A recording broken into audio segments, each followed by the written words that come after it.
You've done it, Robin. Got it. Right. Okay. Well, just have to get this right and I'll leave it up.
The Multicultural Nelson Tasman Council in the interests of efficiency.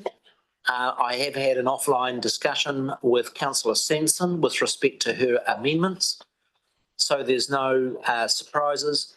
I've indicated that with the additional words subject to a detailed business case and contribution from Tita Ihu councils that Councillor Sanson has agreed to, just so that this varies slightly from what was pre-circulated to the meeting and people are familiar with it.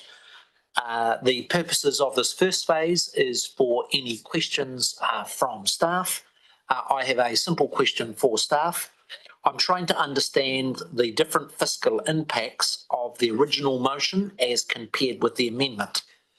Are council staff able to absorb and advise me as to whether the amended motion results in any net change to the fiscal position from the original officer's proposition? And that might be a question for Nikki, it might be a question for our other managers.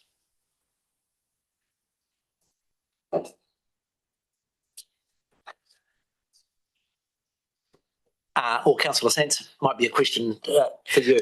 Well, no, I wasn't going to, but I was going to say while the staff are working that out, maybe I could ask a couple of questions, Yeah, which sure. I'd sent through in advance. I've actually got answers in front of me, but it Yeah, might sure. help with us finding the answer.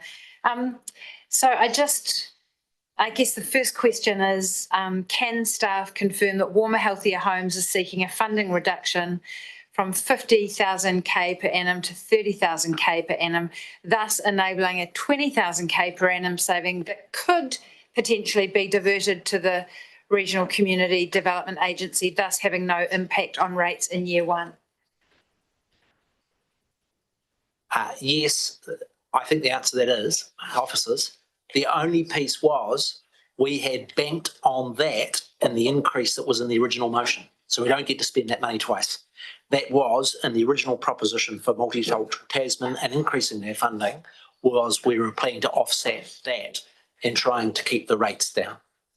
And then the second question was just, can staff confirm that Multicultural Nelson Tasman has successfully been awarded multi-year strategic funding and numerous annual grants via contestable community strategic and investment funding, and that as their work is aligned with the criteria of these funds, this is likely to continue. And staff gave quite a detailed response showing that, for example, in the last year, they'd actually been funded $53,130. So I think the fact that we're putting $10,000 of operational funding in would reflect a net savings for council. It does mean that Multicultural Nelson Tasman can still apply for additional discretionary funding, but it would represent a net savings over what they were awarded last year. Is that right? Is that right? I mean, I asked you a question and you guys emailed an amazing answer, so I was just paraphrasing it. Okay, well, I probably should try and paraphrase that answer, but not as eloquently as the team probably. So just because Multicultural Nelson has received significant funding through competitive grants in the past does not mean that it will continue to receive that funding. It's based on the case that the individual organisations put forward. That's the point of competitive funding, and I think that is one reason why council was looking at this possibility of having a discrete GL line for this.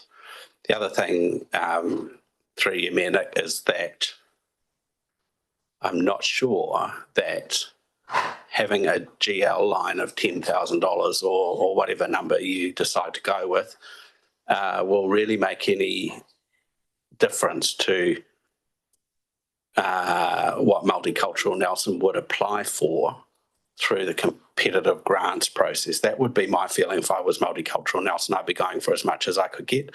And just remember, through the competitive grants process, we often don't give the full amount that the applicants request. We work hard on giving an amount that actually allows them to make a material impact, but it may not be the full amount. So I think it might not have that effect of reducing how much they might apply for. Thanks, Andrew. I'll take Councillor Brand and then back to Councillor Sanson. Thanks. I just want to dig into that a little bit deeper to help my understanding. So the contestable funding that you're talking about is the Community Investment Fund that has the panel, and they have the 3 to 5 year contracts that they can set up with the groups, and then they have the balance left for the annual applications of contestability. that each group can come in and apply for because that's what's available. So if we did this, does that take that money out of the overall total of what's available in the Community Investment Fund, or is this separate to the funds that are available in the Community Investment Fund? Unless you make a decision to reduce the Community Investment Fund, then you are not taking this money out of the Community Investment Fund. So if you pass a resolution to say you want to reduce the Community Investment Fund by 10K and then set up a GL for 10K, then you would be making that decision. I don't think you should do that, is my view, but yeah. But apprehensive about that approach. And so just to clarify then, if we set up this dedicated operational funding in the long-term plan for the 10 years to the multicultural Nelson Tasman, does that put them under still the same accountability reporting that they would have under the contract side of things under the community investment, or is it a whole separate kind of accountability reporting process? Through the chair, through the Community Investment Fund, there's a standard accountability process. For dedicated GL funding, the accountability is relevant to the purpose and size of the grant or the contract that's been made, so it's different. Okay, so you would sit down with Yes, them and work out what the goals and the objectives correct. were and what would be accountable for the funding that they would receive separately? Correct. Okay, and then I just really want to get this clear, but by having that separate contract, it doesn't then restrict them from applying for the contestable funding. Is that what you just said before, Andrew, about they can still apply for the contestable funding that's available either annually or through the contracts on top of and separate to this?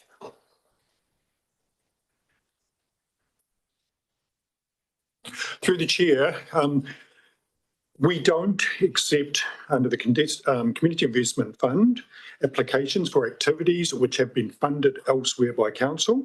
No double dipping. So it would have to be for something different, a different activity that is covered under their line item. That they would apply to for some, but they can apply by a separate application. Okay. Andrew and then Rachel. Thanks, Mayor Nick. So just to make a comment on that in terms of advice, if you allocate $10,000 through a particular GL line for a particular purpose and they need $25,000 for that particular purpose that perhaps they may have been able to get from the Community Investment Fund, then you're actually disadvantaging them.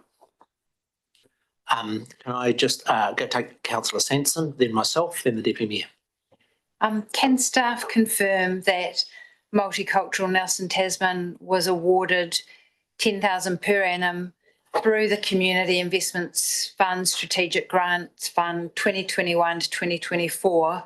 So if we were to adopt this recommendation, it's shifting something which they applied for in the past and got the same amount, but giving them some surety of receiving it.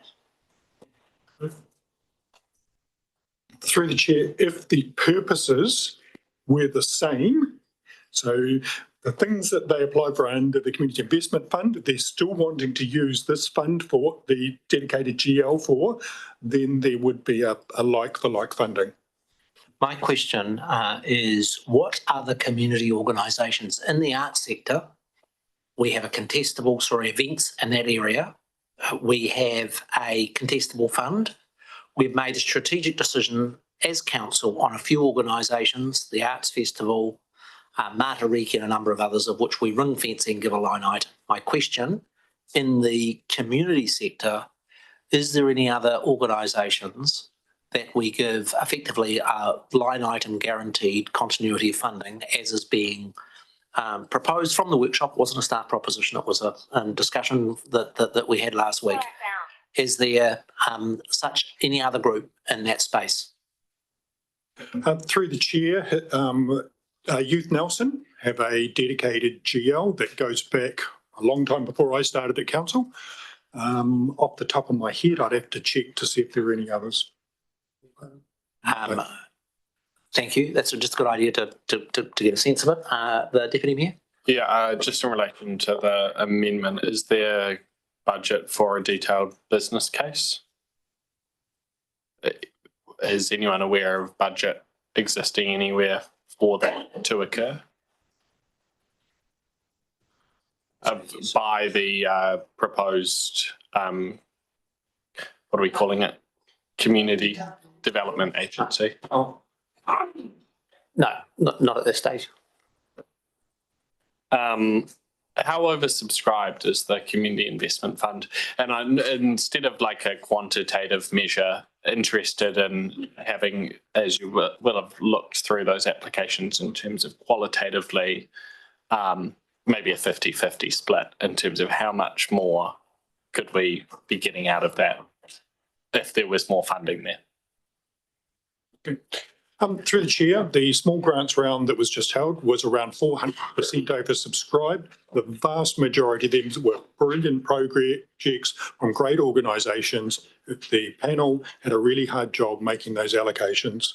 In reality, council is a very small funder. As the mayor's previously indicated, this is a space where central government sit in terms of providing core funding for community services. Council make a meaningful difference, but we're not a major player. Just in terms of the budget that's sort of here, keen on staff advice as to, I guess in front of us, we could say we're going to allocate in year one 10,000 to Multicultural Nelson Tasman, 20,000 to the Community Development Agency. Would that be staff's recommendation, or if the option was on the table just to put an additional $30,000 into the Community Investment Fund, would staff have a preference?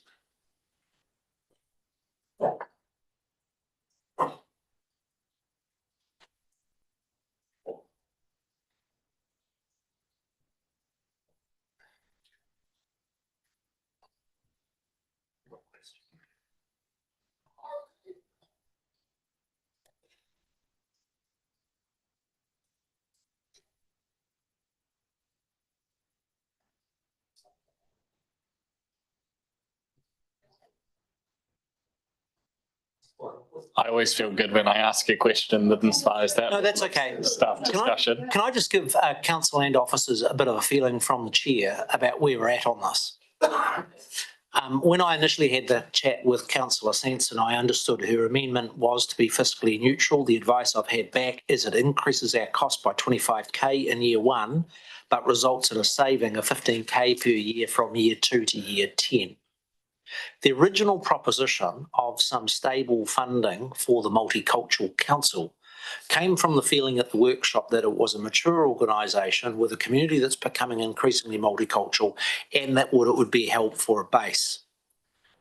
We've also got an alternative amendment that's come through from Councillor Sanson that's in the list of issues to be dealt with tomorrow morning about the level of expenditure that council wishes to make into the Community Investment Fund, of which they're interrelated.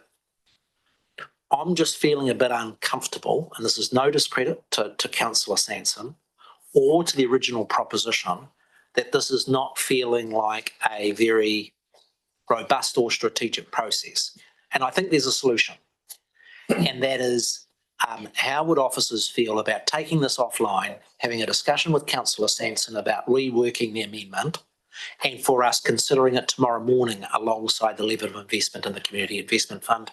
And I'm interested in Councillor Sanson's views that at the moment I'm not feeling sufficiently comfortable and confident that we've got the right solution to the mix of tensions that we've got here. Councillor Sanson. Thanks, Nick. So actually, I didn't support putting in line item funding for Multicultural Nelson Tasman. That was a compromise position that I reached, trying to take on board Councillor Hodgson and the Mayor's preferences. Sure. My feeling actually was that the Te Tauihu Regional, and which was discussed at quite some length in our deliberations workshop last week, so this isn't out of the blue. I understand.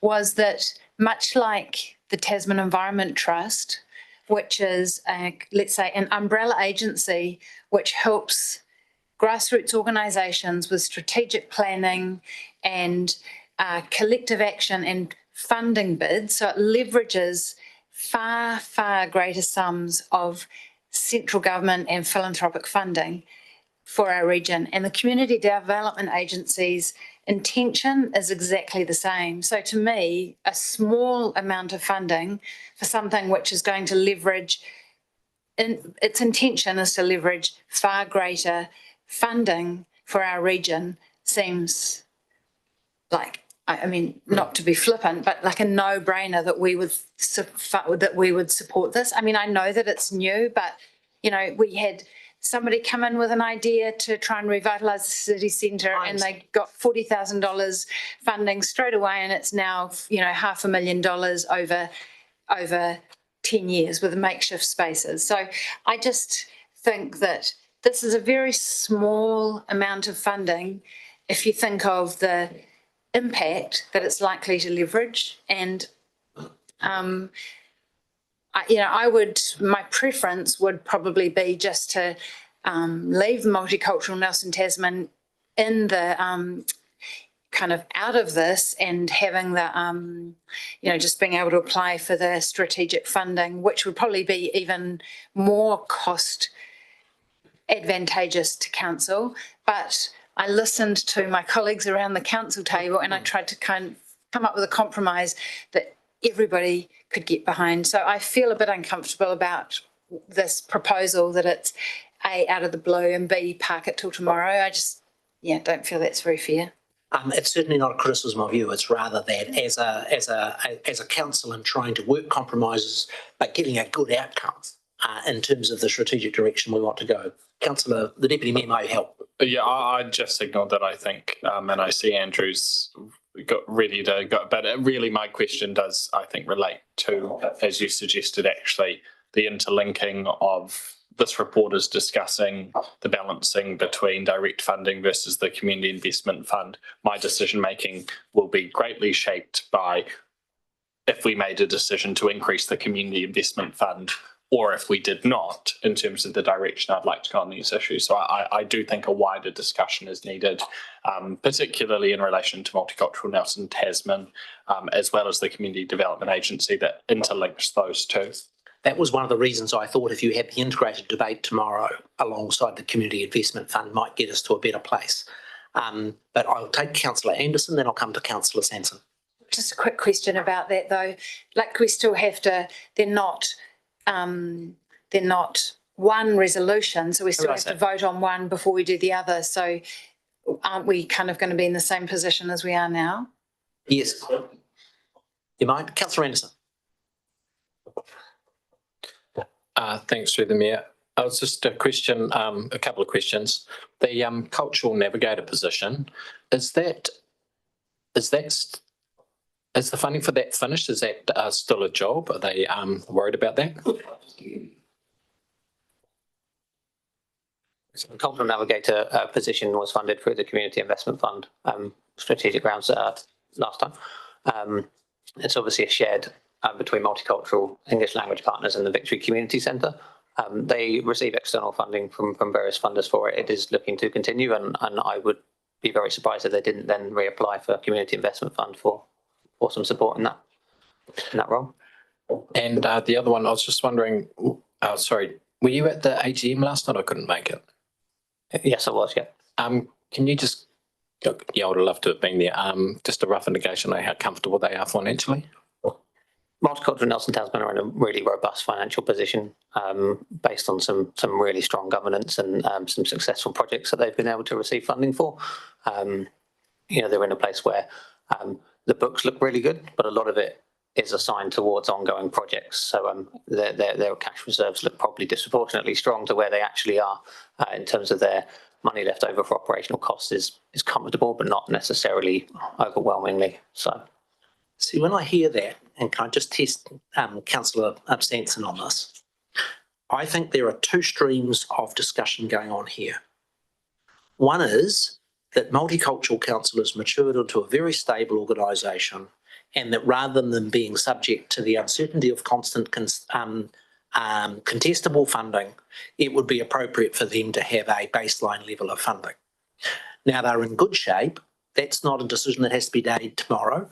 What we could do is ask for a report on officials, not for this financial year, but for the next, about what would be a suitable level of base funding to provide that organisation with the sort of community effort that we want in that area. And that'd be one conversation. But that they're not in desperate need, but we want to signal to them that's where we want to go with them.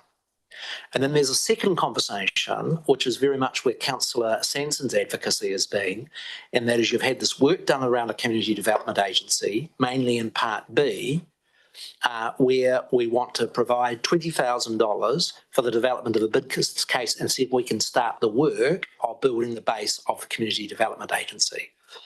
And so I do wonder whether there is an appetite around the council table to effectively do two things. One, seek a report from council officers on shifting a portion of Multicultural Nelson Tasman's funding from year 2 of the LTP into baseline funding at a level that will provide them with the security of operational funding, but then still able to do the contestable. And whether that number, I just feel it's a bit magical as to whether that number's 10 or 25. I'd much rather a more considered approach.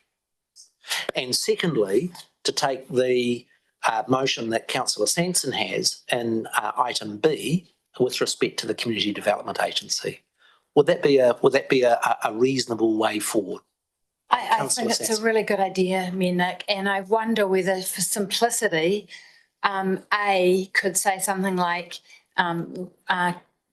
similar thing to what I've said in maybe C, agrees in principle that as part of the annual plan 2025 and long-term consideration will be given to ongoing funding for Multicultural Nelson Tasman and the Community Development Agency. And basically then that work that you've just signalled, Nick, gets captured by that resolution. And then you could just take out A and you'd have achieved what you just said, I think. How do colleagues feel about that way of moving forward?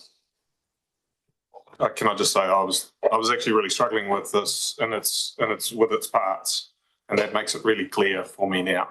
Just with that simple change. And so resolution A disappears. Yeah. Effectively, Multicultural Council continues on the same basis for the next financial year that it is, but we're signalling to staff that we would like to move to a long-term baseline. That gives you some time to think through about those things. I'm sorry this has been a little bit informal, but sometimes this is just the way things evolve. Councillor Hodgson. I just wanted to raise that I've spoken with staff that I have a non-pecuniary interest in the Community Development Agency, and they're happy just in that I've been heavily involved in the discussions around that. So when it comes to an actual vote, I was going to be here for the first bit that's now gone. So now I'll just step back from the table for the vote that incorporates the Community Development Agency. Understand. Thank you for the noting, and could make sure we note the interest that Councillor Hodgson has noted in that regard. Councillor Brand, then Councillor Sanson. Okay, so just with taking away A, because they were the proposed amendments, so 20 then remains still as the substantive, is that right? No, item 20 is replaced, it disappears. That is that there is no change in the funding arrangements for Multicultural Nelson Tasman for the first year of the LTP. Right, and so that is on the basis that they're not in bad shape. And I'm not sure whether the correct long-term amount for them is 5 or 25.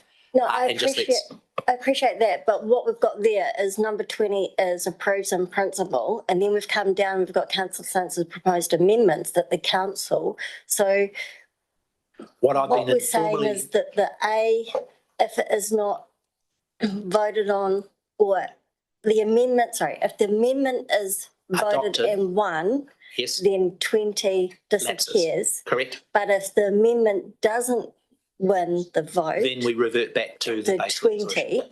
and then we'd have to, That's my intention and the way in which to handle it. And this has just been a bit of an informal discussion. Councillor Sanson. Can I move my proposed motion? Then it's on the table. This has been messy, partly the chair's fault, but happy to, if there are no further questions, Councillor Anderson.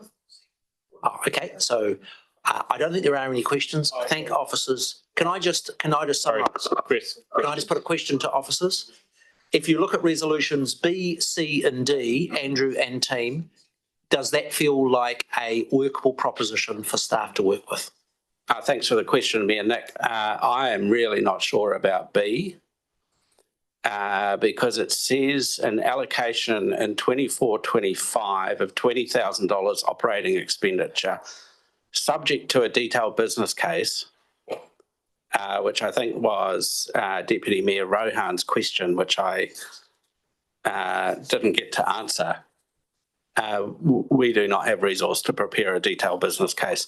And also noting that it is also subject to a contribution from Te Tau Ihu councils as well. Now, whether that means all 3 councils or 2 councils, that's not completely clear either in the way that it's written. I'm sure Rachel had a clear meaning when she was. They were me and Nick's request, but those 2 bits go in, so you might have the person speak to them. Let me be clear where my headspace is.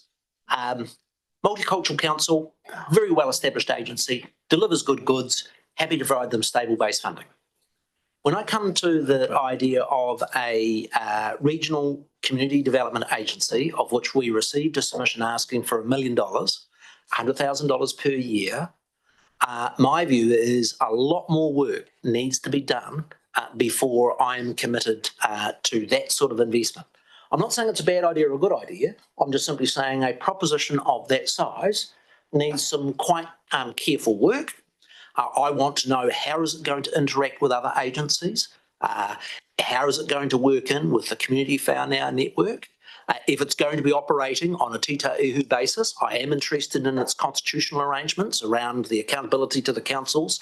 My view, there's a lot more work to do. Now, the reason that I had the developing a business case is effectively, I'm happy to put $20,000 aside in the next financial year to do that work. I don't want to kill the idea. I want some hard work being done on it, because it is a very significant long-term commitment that councils will be making to a new agency. So that was the intent behind it, and if we can get some wording that's tidier for that, I'm happy to take advice from Andrew or the Chief Executive. So Mayor Nick, my advice would be, it's not subject to, it's to do a, or to prepare a. Correct. I think that's exactly correct. My only issue is, I'm discussing with my fellow chief executives, I'm not convinced that the other 2 councils are going to be putting any money in. So I'm not sure I want to spend $20,000 on something that may not go forward. But it's subject to. No, but I think you're saying that's $20,000 to do the work. But if the $20,000 is subject to, first of all, agreeing that we're all doing this, fine. But I don't want to spend $20,000 and then find that the other 2 councils are not doing this. So can I clarify? Because if it's $20,000 for a business case for council officers to do, that's not the intention of my motion, and I do not support that. Right. I'm proposing $20,000 operating expenditure for the Community Development Agency. Now, I understand that we need some assurance about what that will be spent on, and I would expect that they would come to us with a proposal. So I think detailed business cases may be a little bit over the top. It could be a business case. Let's take out the word detailed, because I don't think we can expect them to spend $20,000 doing a business case. But they do need to come to us with a proposal as to what they will be spending that money on. And I've spoken to elected members from other councils, Marlborough and Tasman, and there is support from some elected members. They're not, they're not sure at the quantum, and they don't even know if it'll get passed, but there is definitely support for the Community Development Agency from other elected members across the region. So look, I've talked to my fellow chief executives. I've also spoke to health, and there was a limited knowledge of what this is. I think we all agree that it has got potential to do some great work. My view on this is, we don't need to worry about getting this 20,000 in the LTP right now.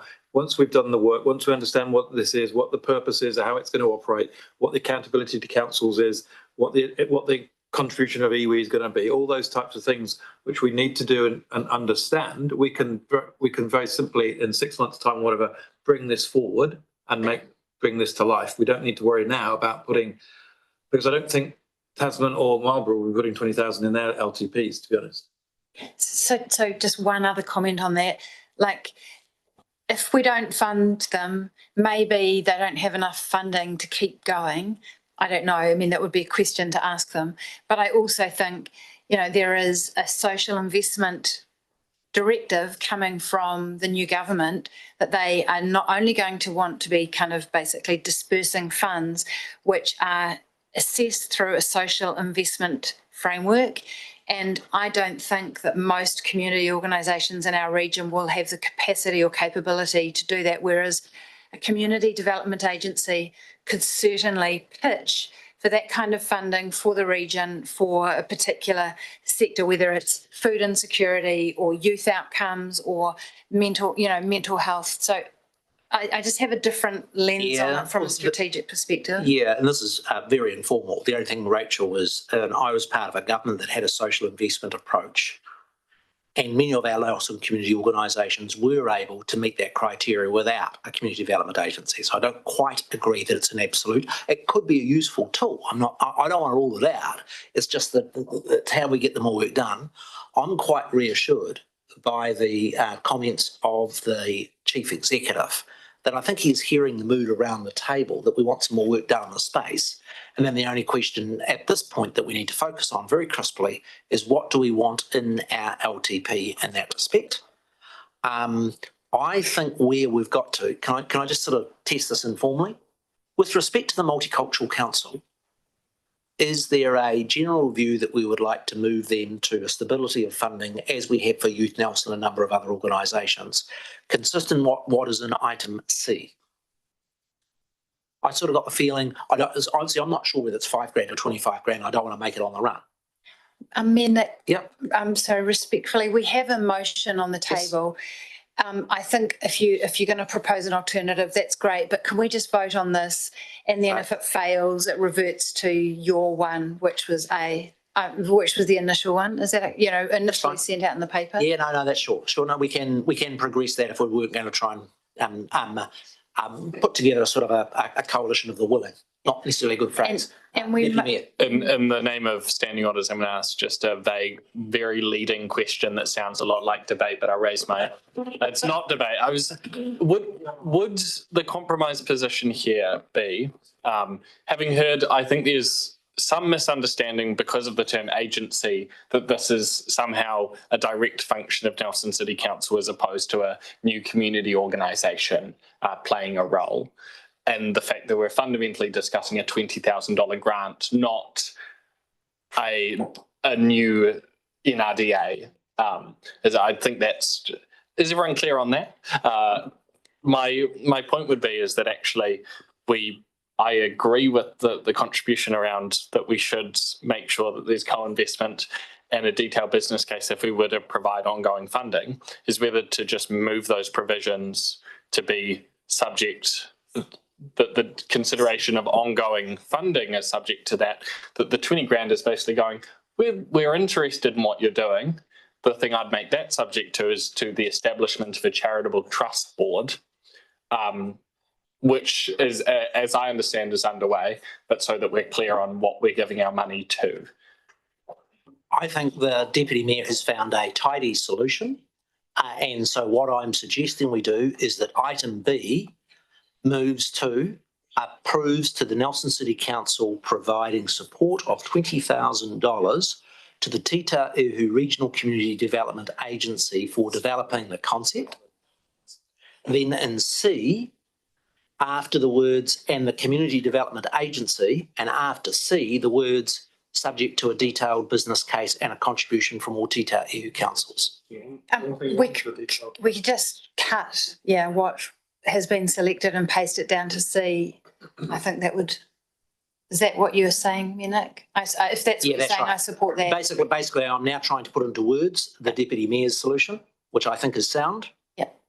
And that is that the development of the business case and the contribution for Tita Uhu councils is in respect if we're going to provide funding in our long-term plan beyond the next year. The $20,000 we're now going to form more in the form of a grant to enable them to be able to do work in developing the concept. I think the Deputy Mayor's got the heart of a solution. I'm, Who's leading the business case? no, the No. business case would be developed, that is for future work. So basically what's it saying, I think, It's not us. that's right. The community, that's right. In my view, what you're doing is you're putting 20 grand of petrol in the tank for the community development agency establishing group to get their head around a long-term proposition. Yeah. And we are doing that without the support of other councils or the like. We're then saying, if we want to put them into the long-term plan, then we need to see a detailed business case and we need to see support from the other two councils. It's pretty meaningless. And now item D becomes, in my view, according to the good advice, so I can blame someone else, Rachel, superfluous. Does it? Yeah. Yes. Yeah, it's just 20 grand, isn't it? Yeah, Yeah. it's a one-off. It's a one-off grant. Yeah. Yes. Are you feeling more comfortable, Andrew? Oh, yeah. I think we'll have a talk about it and work out how we're going to do it. But yeah, I think we're fine. Such a small thing in the scale of things.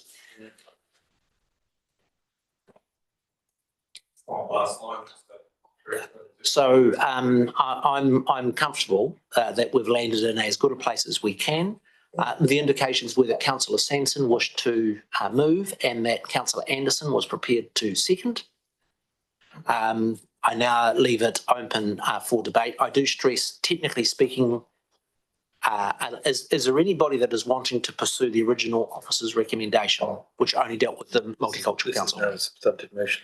Yeah, because the other one hasn't been, the other one wasn't. So this is the substantive motion. Yeah. So can we just debate it and vote on it and then we can I revert if we agree. need So that to? is exactly what we'll do. It has been moved by Councillor Sanson. It's been seconded by Councillor Anderson. Resolutions B and C are now open to debate. Councillor Sanson. Thanks, Nick, through the chair. Yeah.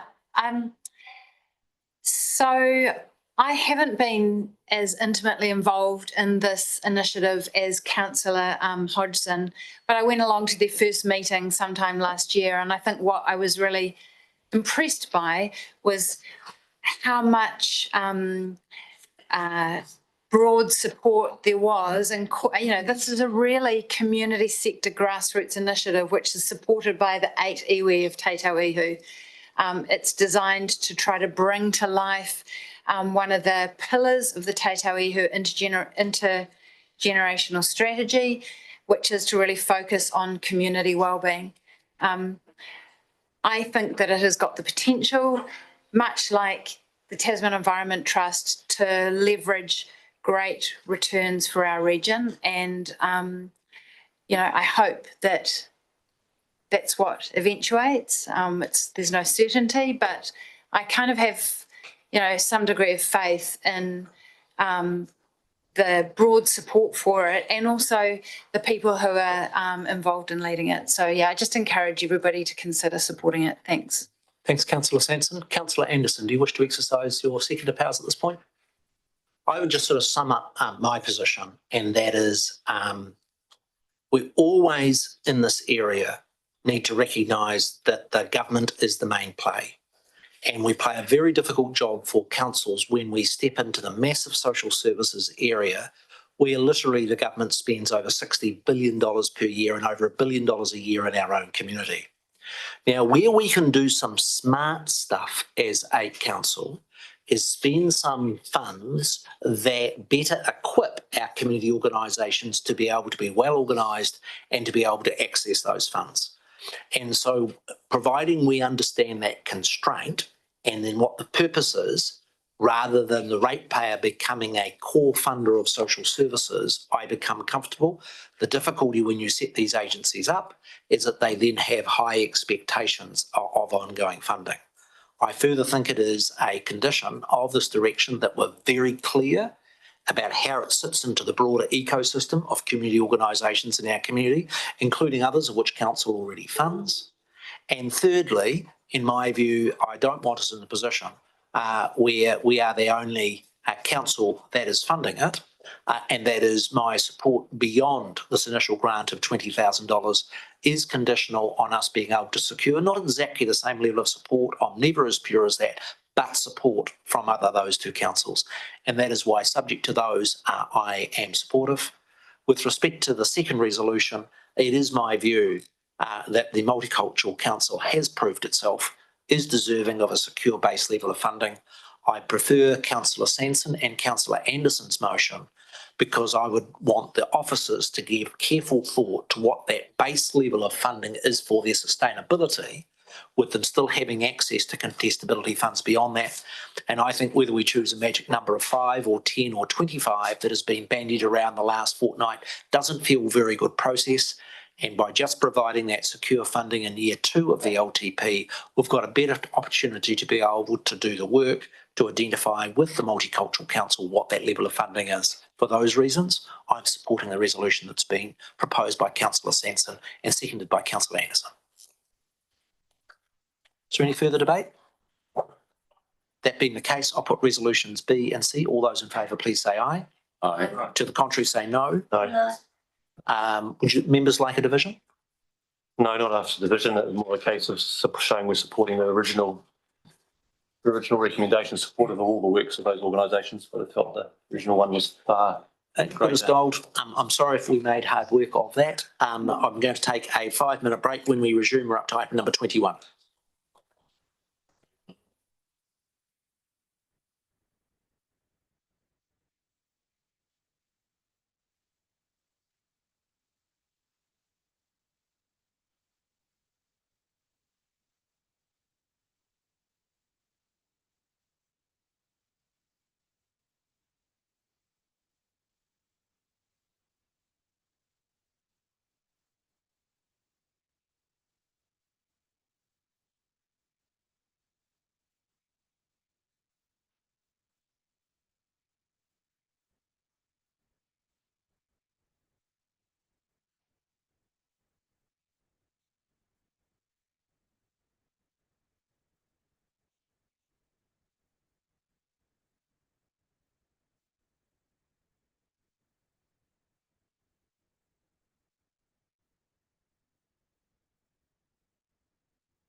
possible, if there's a collective effort, I would like to try and pick up the pace a little.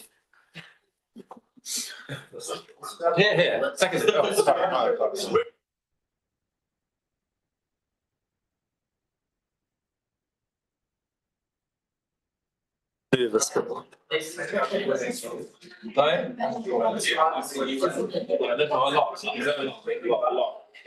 okay, can we have officers, please, that are responsible for the ARC and the Nelson Provincial Museum, please? Any questions from councillors? The resolution recommendation is quite straightforward. I'm happy to move it from the chair. Is there a seconder? Thank you, Councillor Courtney. Is there any questions of officers while we get underway? No, they're giving the hint. That's right. It's hardly controversial. I'd now leave the item open to debate.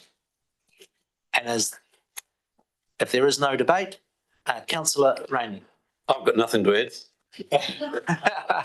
I'm going to take Councillor Rainey's hint and put the resolution and give Councillor Rainey the award for the shortest speech. All those in favour, please say aye. Aye. To the contrary, say no. We come to item number 22 with respect to Saxton Field. Now, I would note in the report that staff do not support clause number 22A. It is my intention from the chair to move resolutions 22B to I, not including 22A, both for the reasons of the staff not recommending it, but also from my perspective, from the fact that as a consequence of bringing it forward as a feasibility study, that's an extra 27,500 that goes onto the operational budget and impacts on the rates for next year. I'm happy for councillors to ask any questions of the items for discussion.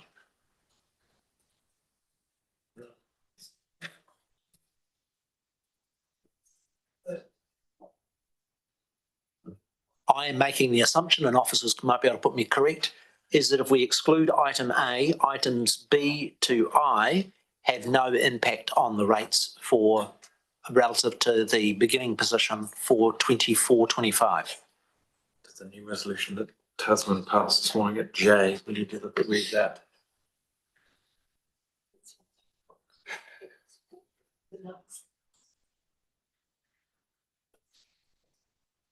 Can I just ask the question of officers? I've only just had J brought to my attention. As much as possible, and the joy of the Saxton facility is the degree to which Nelson and Tasman works in unison. It does create some complexity around these governance arrangements.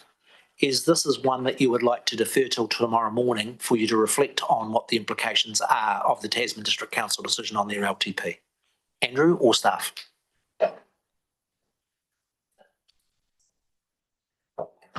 Thanks, Mayor Nick. I try hard not to have that long conversation like I had before, but I think there are a number of potential sites at Saxton where this playground could be developed, and the site that is proposed by TDC is probably just as good as any of the others. So if it looks like TDC is looking at potentially paying the full cost of that playground development if it's on their land, I don't think this council should fight that. Good advice, Andrew. Father Christmas does visit occasionally. Councillor Skinner. Thank you for that. That top one, 22A. Explain a bit further why we should prefer us not to support that.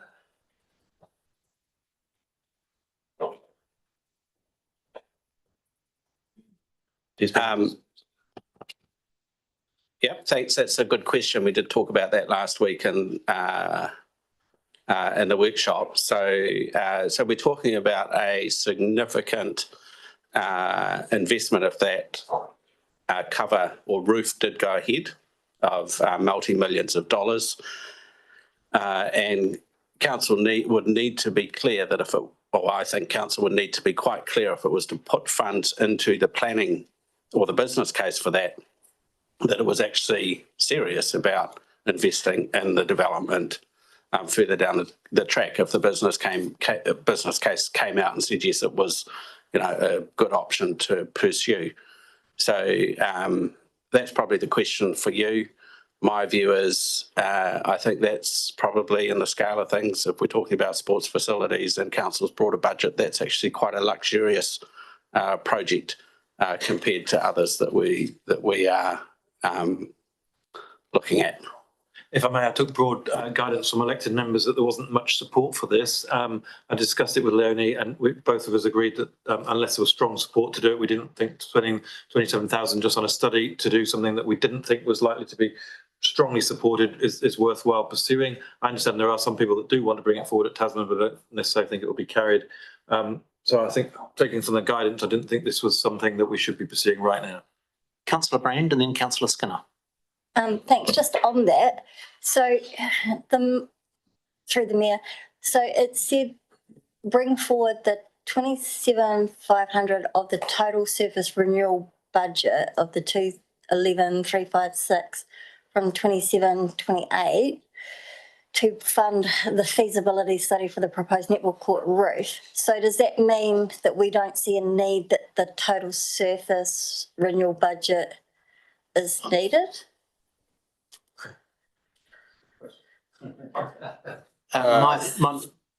Andrew? Whoever? Well, I'm happy to answer, but Paul seemed quite keen. I thought you were looking at me. Look, the surface renewal budget was included based on our officer, analysis of when that hard surface is going to be needing to be renewed. So yes, we do think that's still needed. The bringing forward for the investigation was just going to cut into that budget. Okay, so just to get clear, if there was an interest to do that study, you would take the money from the renewal budget for the surface, but if there's no, and then if that money was reallocated to that feasibility study, we would then be looking for further money for the renewal budget to do the surface. I think the I just want to get really clear. Sure. The discussion I had was that the netball people thought that in the event that you proceeded with roofing the facility, the frequency with which you would need to renew the base would be less frequent, and that has some logic to it. No, I get that, but this was only about doing a feasibility study, not actually about doing any work. So therefore, regardless of whether the roof was on or not, you would still need that money back to do the renewal budget. So yeah, I can see why the staff don't support it. Mayor Nick, through you, Mayor Nick, it's a completely correct and appropriate comment from Councillor Brand, and what we're trying to do here is trying to find a way to make this, if council was to go with this, if we thought there was real likelihood that council would then invest in a roof as well as doing the surfacing, then the two projects could be packaged up. But we don't think that council should be doing a roof. So, we are basically saying don't spend that 27.5 on this. Keep it for the surface renewal. Councillor Skinner. Thank you, and through the chair, I think that, and I appreciate you made some prudent decisions there on what to accept, not accept for us to debate on, but I'm also very conscious that in the public arena they don't see us in the workshops and how we've probably expressed the areas that we will possibly or not possibly support. So I'm not, if it stuff that's already been answered, just bear with me. So with that, there's obviously a lot of people have asked for that and the gains of such, because it'll take the pressure off the basketball surfaces indoors, the stadium, etc. But saying that, if we entertained a feasibility study, that would it doesn't commit us, but would that not right in the sense that gives us a yay or nay? If we've shown from a feasibility study, no, it's not possible, or you get a gains elsewhere, that puts it to bed. Or B, if it does say, well, actually there's some real gains there and you'll save costs and ability to use basketball more on side, etc., rather than netball using it.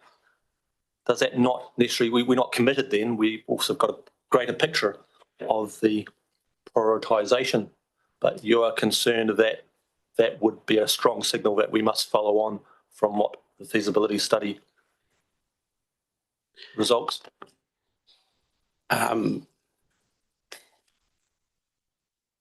Through you, Mayor Nick, I think the thing is you can make whatever decision you want to at any stage in the process, and I say that to you reasonably regularly.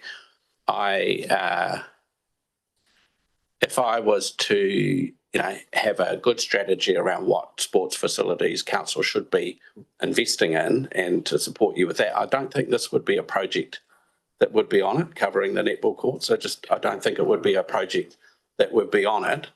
And on that basis, I'm not sure, if a feasibility study came out and I had $5 million that I was recommending to spend on different things, I don't think this would come through as a project that I would be recommending to you. But, you of course decide it as a top priority. The decision on the priorities, and we take your advice very seriously.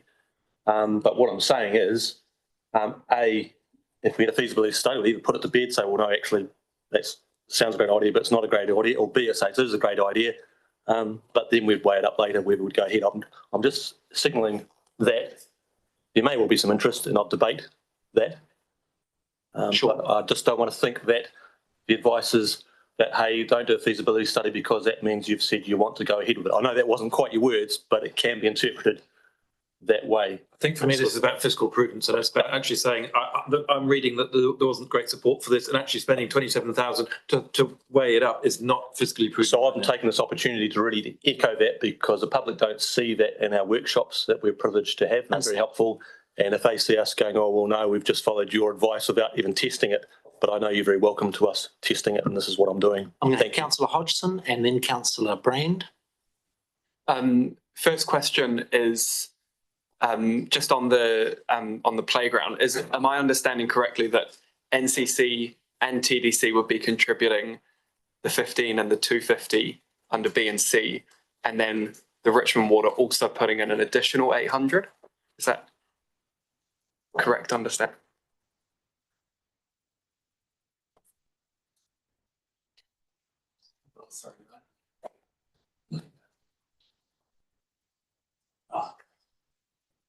Yeah, through the Mayor. So the C is a top up to an existing budget. So it's actually the actual full budget for that amount would be, it's around 400 and something. So it's basically, it was a two-phased project, and then it's bringing it forward onto the other one. So to be done in year 3, I think it is, year 2 or 3. So we're all putting in a bit, and then Richmond are putting in an extra 900.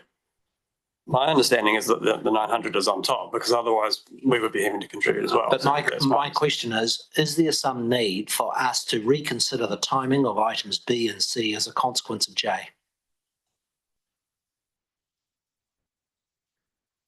Because are they part of one integrated play facility? Yes, no, I think that proposal's okay. It just makes it for a bigger scope of the project and overall.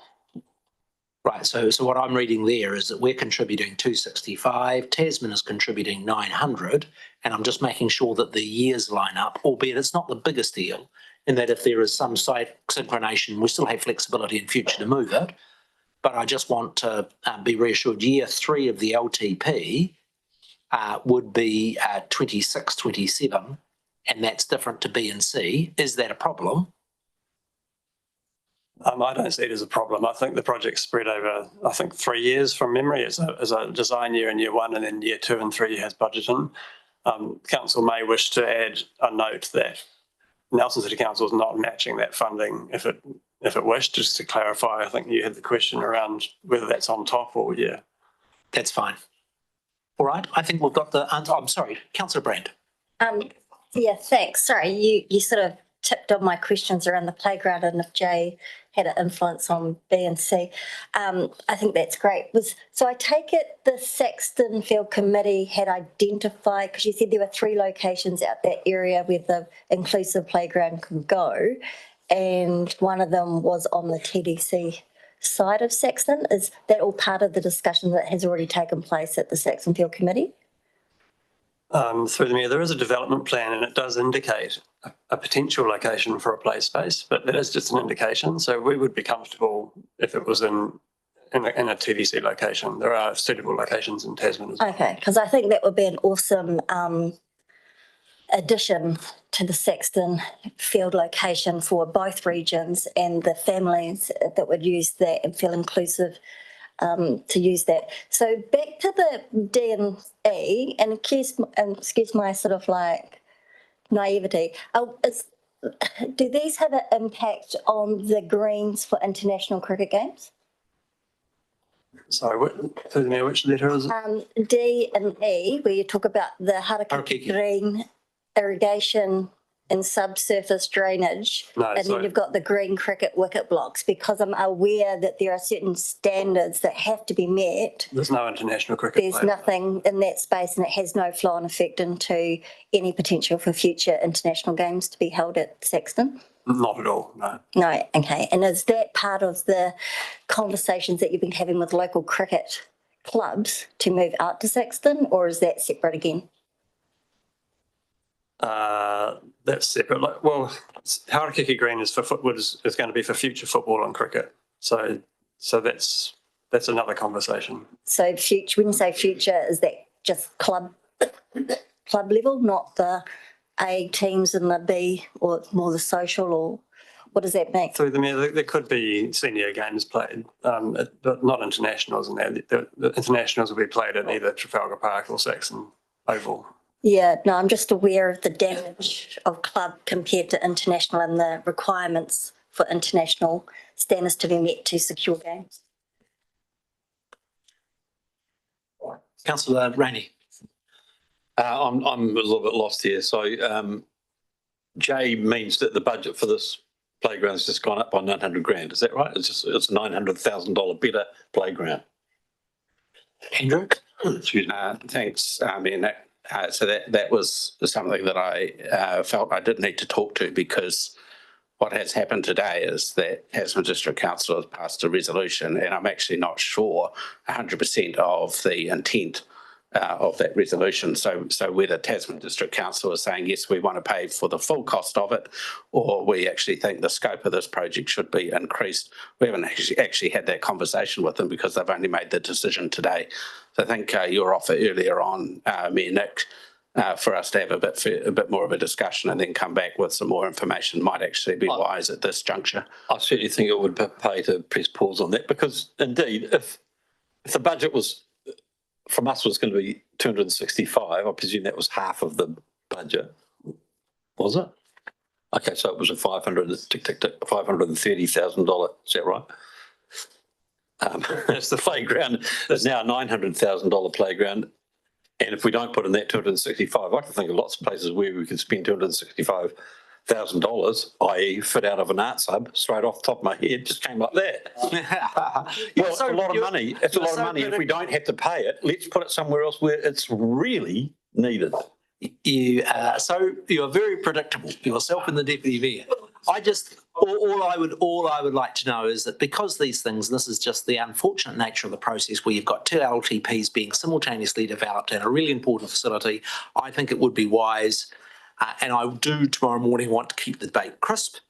And the simple question I'd like staff to do is, having made the decision by Tasman District, does it change any of your recommendations around the timing of items B and C, understanding we're in a very fiscally constrained position, and if there was room to move? Equally, I can understand that Tasman might not feel charitable to the view that as a consequence of them increasing their funding that we withdrew a part of ours. And so just give that consideration and discussion with our colleagues in Tasman and come through with a recommendation tomorrow morning would be appreciated. I'm going to deal with that item as number 2 on the agenda tomorrow morning following flood recovery. We now move to the Yacht Club item number 23.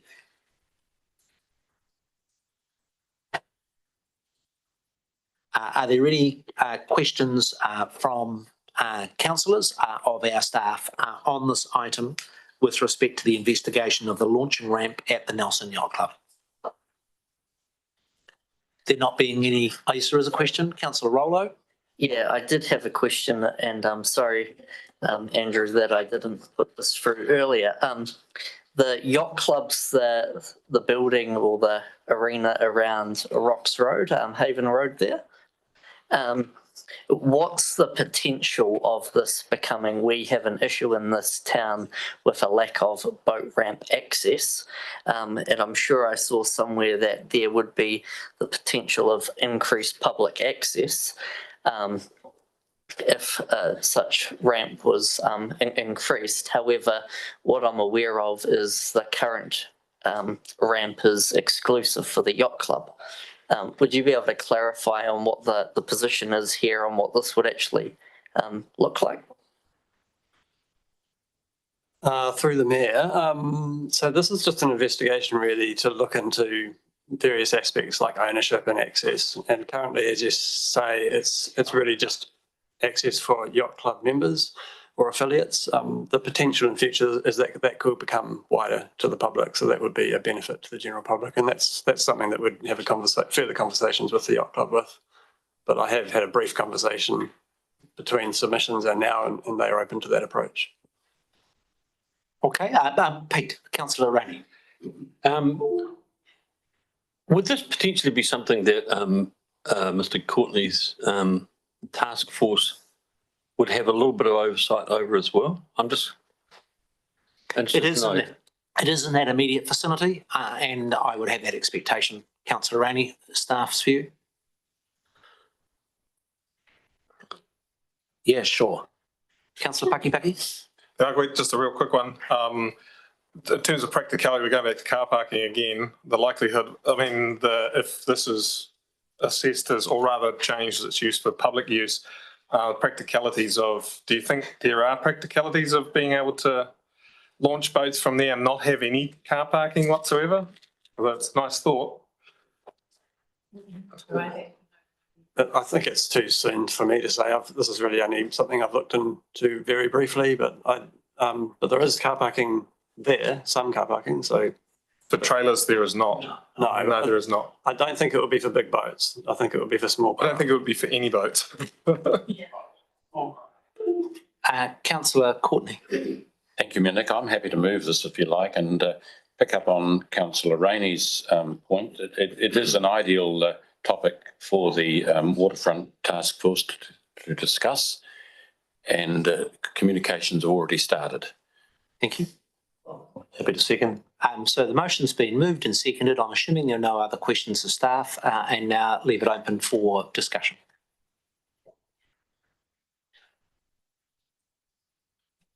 I'd simply say, as part of the development of our blue activities, I'm constantly amazed by the hundreds of young people that learn to sail at the Nelson Yacht Club. They're a fantastic organisation. It is a tight and challenging space, and I welcome the interest of the chair of our Haven Road Task Force in looking at how any improvements in this area can be integrated with that broader work. The part that I love about the Nelson Yacht Club is the degree to which they involve young people. They are training the next generation of naval officers, and who knows where they might end up. God help us. Councillor Rainey. Yes, indeed. It's where I learned how to splice a main brace. Only a few of us around the table know what that means. Look, I very much support this. That ramp is a hodgepodge of all bits of concrete and all sorts of stuff. It's pretty dodgy. But I really do want to pick up on Councillor Courtney's just comment there, is that the Haven, whatever it's called, task force needs to give consideration to every possibility along that little bit of coastline, around the power station, you know, all of those little bits and pieces. We've got to give really good consideration to that. So I welcome this. Thank you. Councillor Sanson. Yeah, I'm also supportive of this. It's where I learned to sail, and I went on to spend 4 years sailing around the world. So I would just ask that the task force has a really broad conversation with the yacht club around other improvements. I think I mentioned that they're really supportive of a public one of those big bike stands somewhere in the waterfront area, and they've offered their land for it, which would probably address some of the parking challenges. So yeah, really supportive of this. Any other comments? Councillor Courtney, would you like to exercise your right to reply? Yes. Did I have a seconder? I did. Look, they're a great group of people to deal with, and they contribute a lot to the community. They're totally and utterly community involved, and as Mayor Nick has outlined, I've already had a discussion with them on a couple of matters, and we're going to move quite quickly on those that they've raised with us. I've just got to get the sign off from the task force committee members, and you can be assured that we will be supporting them as much as we possibly can to further enhance that part of the waterfront, as Councillor Rainey alludes to. They have got a huge regatta coming up in the new year, 2025, early in the new year, and they'll want some assistance with, and they don't make, over the years, they've never made demands on this council, but there is times when we can come to the fore and assist them, and I think we should be alongside them early next year in regards to that regatta, and anything we can do to relieve and assist them in operating that would be helpful. So we're going to be there to support them. Thank you, Councillor Courtney. All those in favour of resolution number 23 that's been moved by Councillor Courtney and seconded by Councillor Skinner, please say aye. Carried. We come to item number 24 and 25 with respect to the Eden Chamber Music Festival. I wondered if Councillor Rainey would be prepared to move this item, and Councillor Pakipaki would be happy to second. It's a very straightforward item of which we've had some discussion. If there was, in the interest of efficiency, are there any questions that people have about item number 24 and 5? That being the case, I shall put it. All those in favour, please say aye. Aye. To the contrary, say no. That is carried. We come to items number 26 to 28. Happy to move. Councillor Rainey, would Councillor Brand be prepared to second? No, I want to clarify something first, thanks. Thank you. I'm happy to second from the chair. Can we have some officers? Is that yourself? Oh, I've got my right-hand lady. Questions? Councillor Brand, the floor is yours. Thanks. So in 26, it says in principle total funding provision of 8,000 operating expenditure in year one, and then increased to 12,000 thereafter for existing sister city relationships. So the 8,000 in year one, is that to be divided equally amongst the existing sister city relationships, or have you based that on the countries in which those sister city relationships are in? So year one is a little bit different. So there's 4,000 for Yazoo and 4,000 for China, just in recognition of the large reserve that is being held at the moment. But in year two, where we believe that reserve will be pretty much fully expended, we go to 4,000 for each of those sister cities. And there is 4,000 also being held in case the US delivers us a new live sister city relationship. So then the math doesn't add up.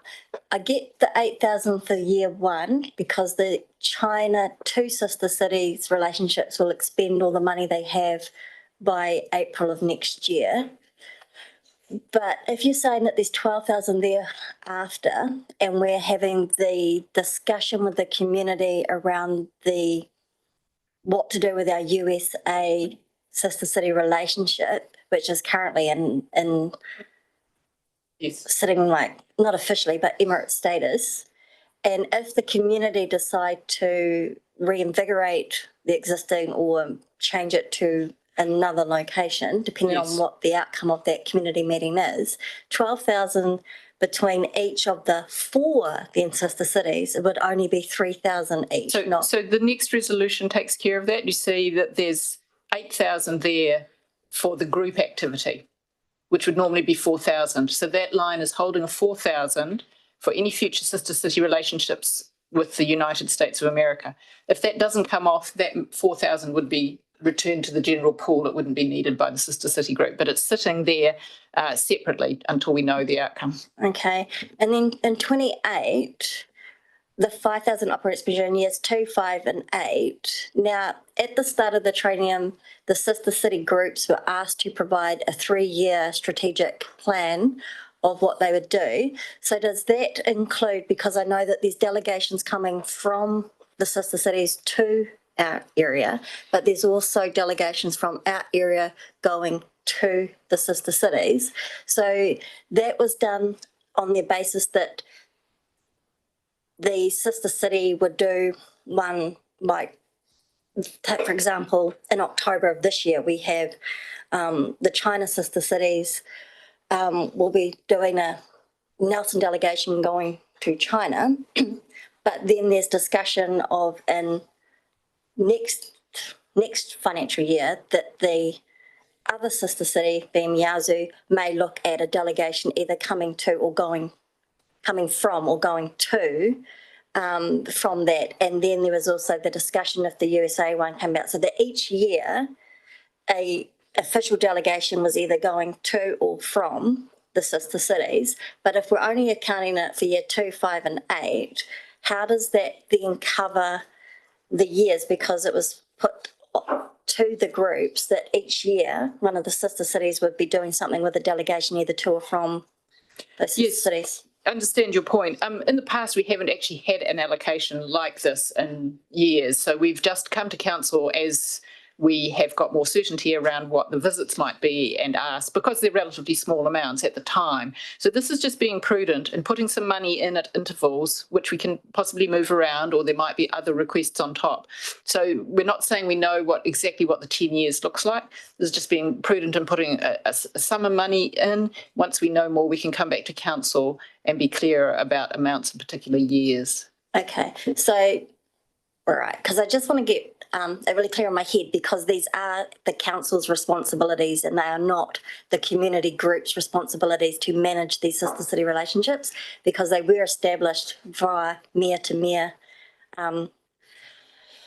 acts and it was our council who actively pursued Wong Zhou back in 1992 to secure that sister city relationship in 1995. So I just want to make sure that they're very well established, and that following on from the New Zealand-China Sister City Friendship Conference that happened, and we had delegations from Beijing and Shanghai on the weekend, and the level of significance and respect that they have given to Nelson as the key sister city and how that is projected. I just want to make sure that we're not devaluing the status of one sister city in favour of another, considering they are very separate individual relationships.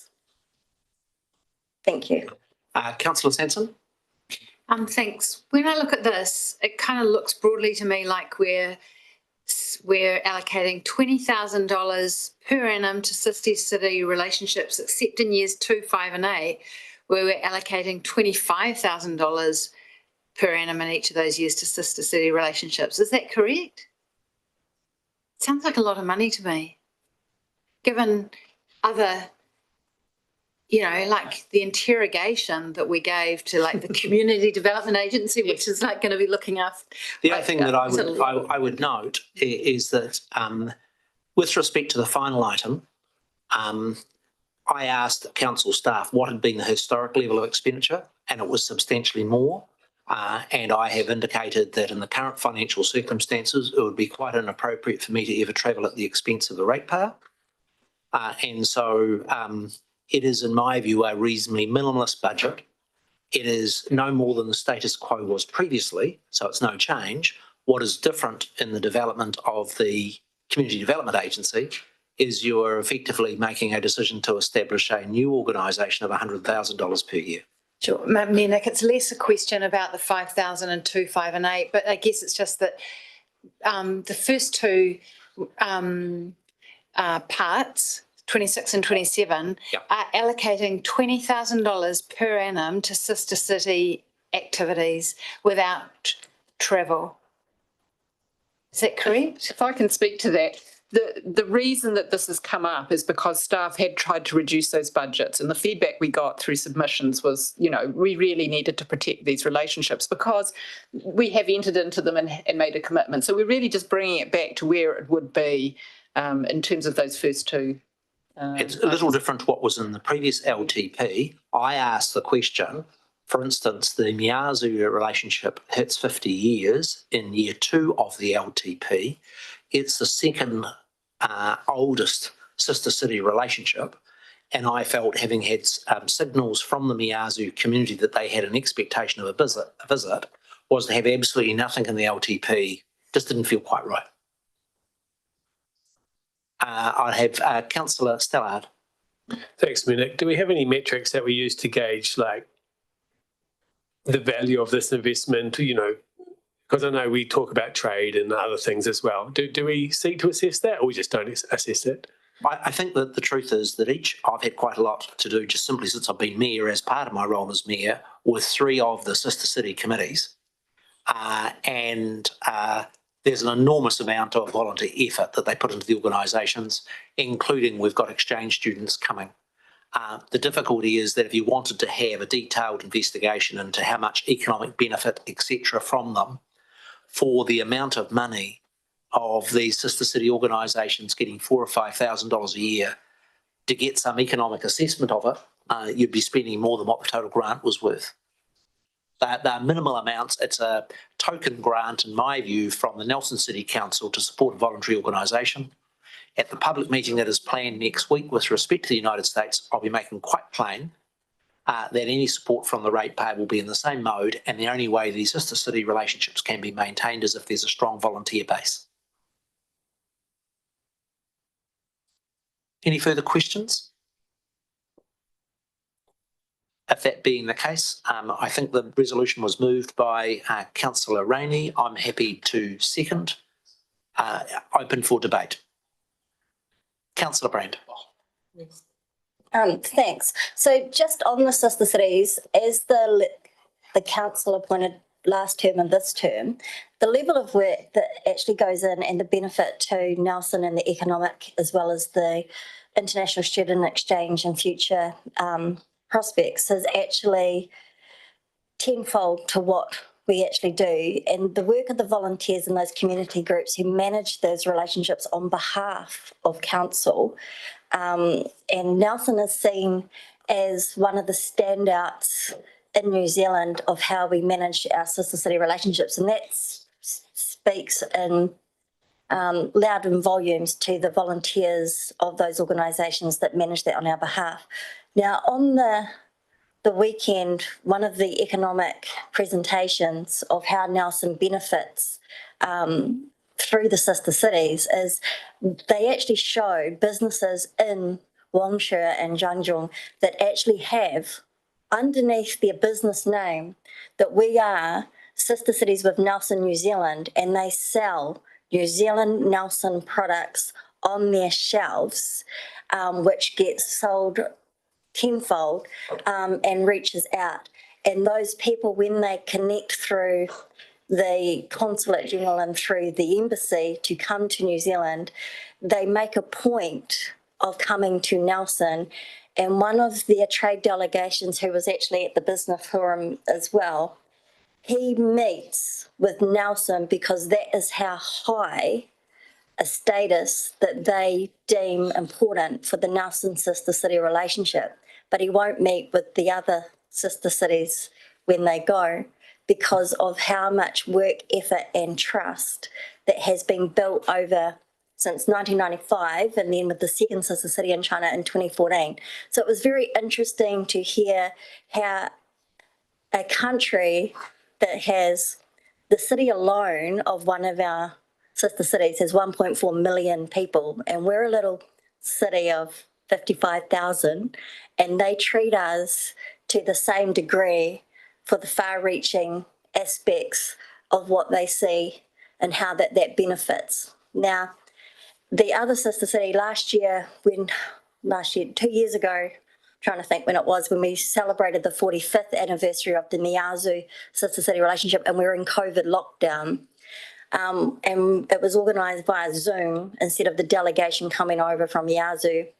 And it was, again, deemed how important the relationship with the connection to Nelson New Zealand, not just New Zealand, but to Nelson itself, really did show the status of these relationships have been well and hard fought to build such a level of trust and from a foundation of student exchanges to other things to now being seen on the world stage, that if you want to have a sound trust and highly respectful sister city relationship, then look at how Nelson do it. So I don't feel that the amount of money that we invest in this should diminish the hard work that has fought to sustain those relationships to that level when we are competing against other cities that has sister city relationships like Auckland and Wellington that have far more money than what we have. And Marlborough gives 12,000 to each sister city that they have, and we're only giving 4. So when you look at the comparison of our neighbour and how they cherish their sister city relationship, I think we should be quite grateful and thankful to the volunteers that manage that on our behalf. Thanks, Councillor Brand. Councillor Rennie. I'll be quite brief. I fully support this, but I've always maintained for many years, after looking at all the benefits of sister city relationships, why don't we try and get a sister city relationship with Richmond? Just a thought. I love it. Yeah. Just what I need at 4 o'clock in the afternoon. Truly brilliant. Any other contributions? I just simply note that this restores what was previously in the long-term plan, and I want to acknowledge the work that Councillor Brand and our huge amount of work that the volunteers in the Sister City community do. The resolution's been moved and seconded. All those in favour, please say aye. Contrary, no. Carried. We come to substantive item number 29 and 30, and I will ask the finance team to come before us on this. It is, of the items we are debating, quite significant.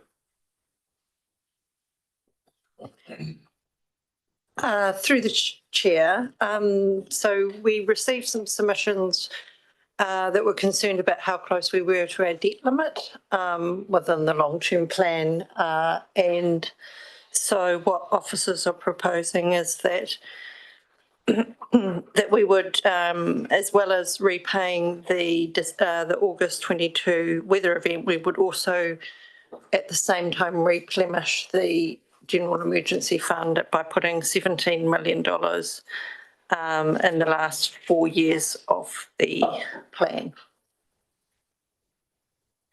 I'm happy to take any questions.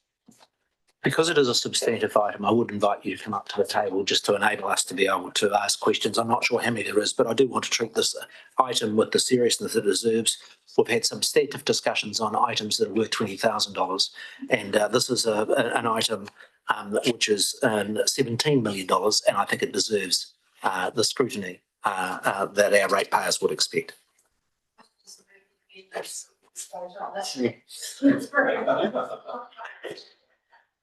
I could say in your dreams, Rachel.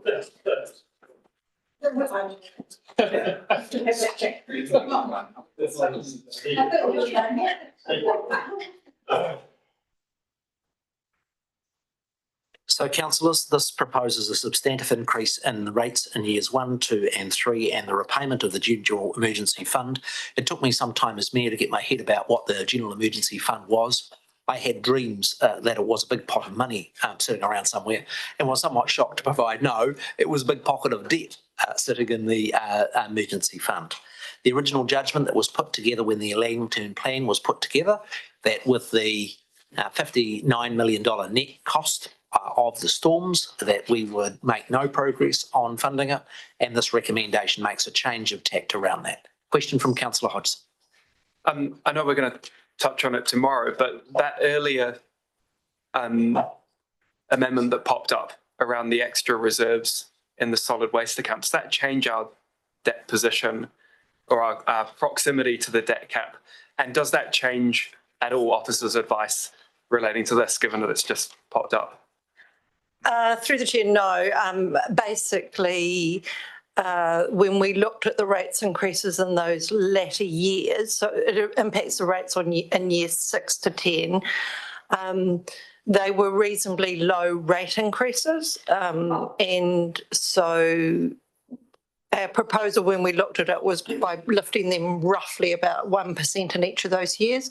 So the additional clause that we will discuss tomorrow gets us even further away from the rate, from the debt cap. So the proposal here roughly takes us back down to about 185%, which gives us some space in terms of making decisions over, the next couple of years. Councillor Sanson. Thanks, Nick, through the chair. Kia ora, Nikki. Given that housing is a key focus for council, and I guess in particular kind of housing vulnerability and supporting in whatever way we can community and social housing, I guess is leveraging other sources of funding. Would this be an appropriate or, you know, is this a viable mechanism for continuing to top up the Housing Reserve Fund so that we can continue to, you know, support our community housing providers to leverage external funding? So through this chair, I see them as being two quite separate issues. The emergency fund is responding, you know, there was a concern that we weren't replenishing the emergency fund, and audit tested us on that quite, you know, substantially during the audit of the CD. So replenishing, you know, the housing reserve is a completely different topic in some ways. And I suppose Office's view is the housing reserve was created from a $12 million fund that we received when we sold the community housing, and that when those funds run out, then I think council need to quite separately consider the you know, what to do with the housing reserve, whether or not it winds up or not. It's not the same as the emergency fund replenishment. Sure, but I think what I'm just trying to understand is this actually a mechanism that we can, like, through the financial strategy, it is a mechanism that we can utilise to add additional funding into the housing reserve. And I guess that this hasn't come out of the blue. This has been something that's been talked about by elected members and has also come through in submissions from the community housing providers about wanting us to continue replenishing the housing reserve. So I'm just, it's one way we could do it. Is that correct? Through the chair, I would argue it's probably not part of your financial strategy. Your financial strategy is, you know, primarily around, I mean, this really is just agreeing to put rates into the housing reserve, isn't it? So it's not really part of the financial strategy. The financial strategy is around how you manage emergency events, how you fund them, that sort of, you know, what level you want your debt and rates to be. This is, if we want to replenish the housing reserve, you will be doing it straight from rates. Okay, any other questions? The Deputy Mayor. Just on the earlier comments around what the General Emergency Fund is, when we talk about replenishing it, we are essentially talking about paying down debt. Is that correct? Yes. Why do we call it replenishing? Sounds much more positive. I'm just so not used to our accounting fraternity being so flamboyant in their terminology. Councillor Rainey.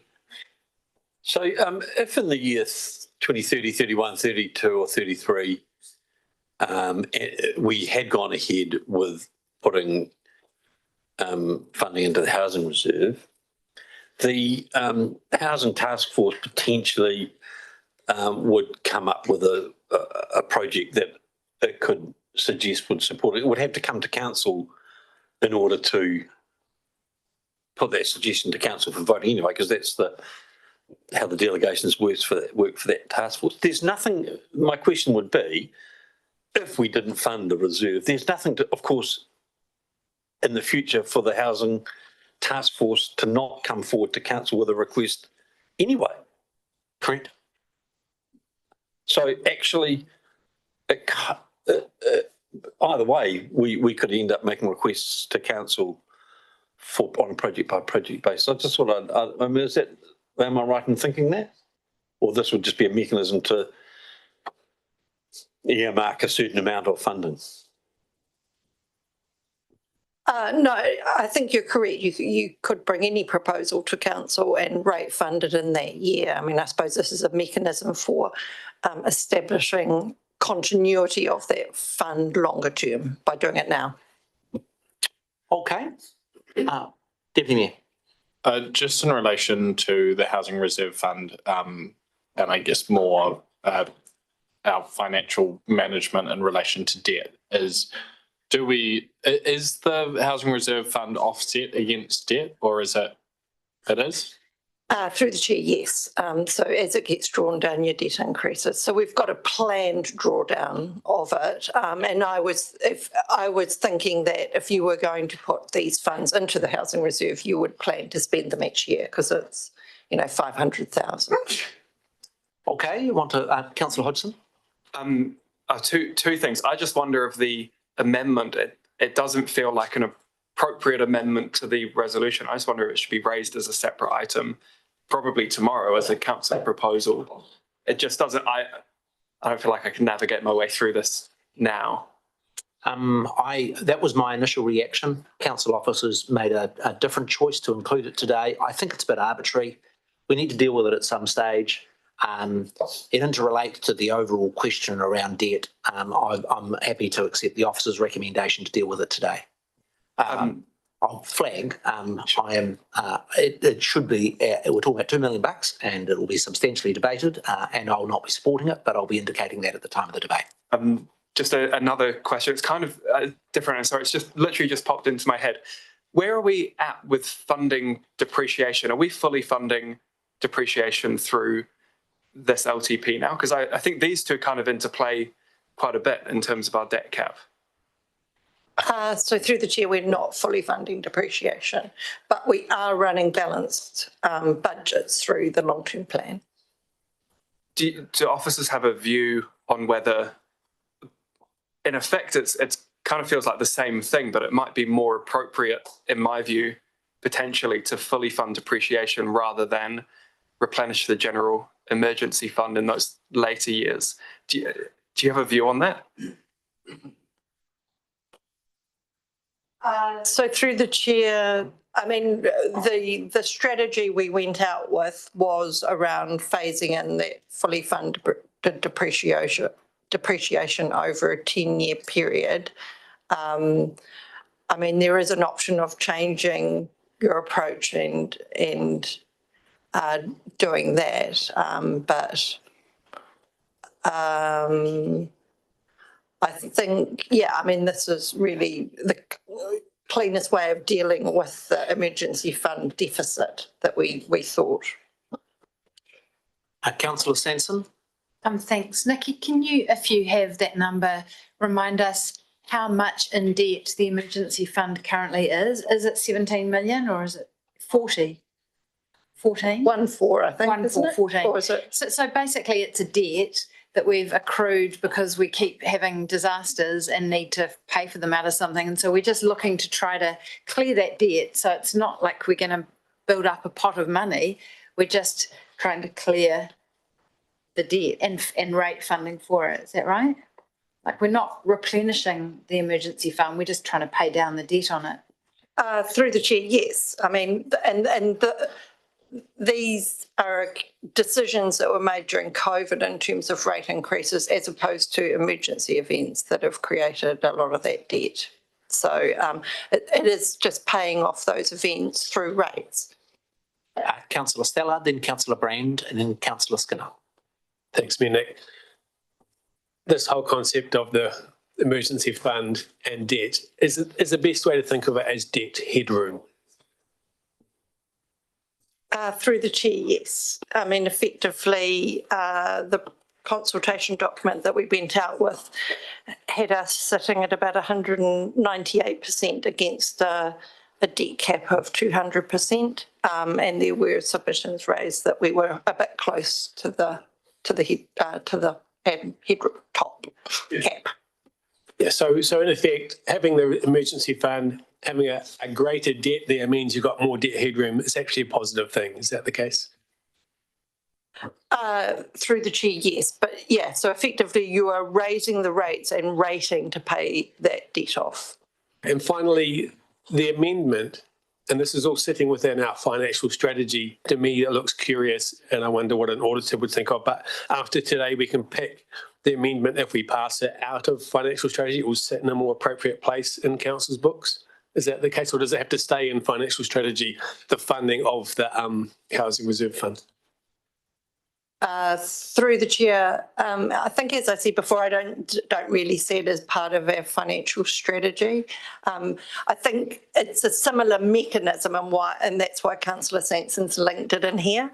But it's actually not a financial strategy decision. It's a funding decision about the housing reserve.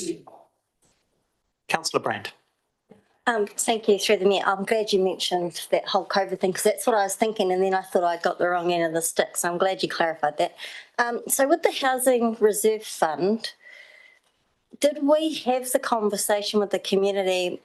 And I'm just trying to recall the decision about it being enduring. Under its original context, the money that was received from the selling of the social housing, that we agreed that we were terrible landlords and wouldn't get back into that, but we would ensure that we helped those that specialised in that to make it available and focus on that because of the housing need. Did we have the conversation with the community that we wished it to continue once the funds run out?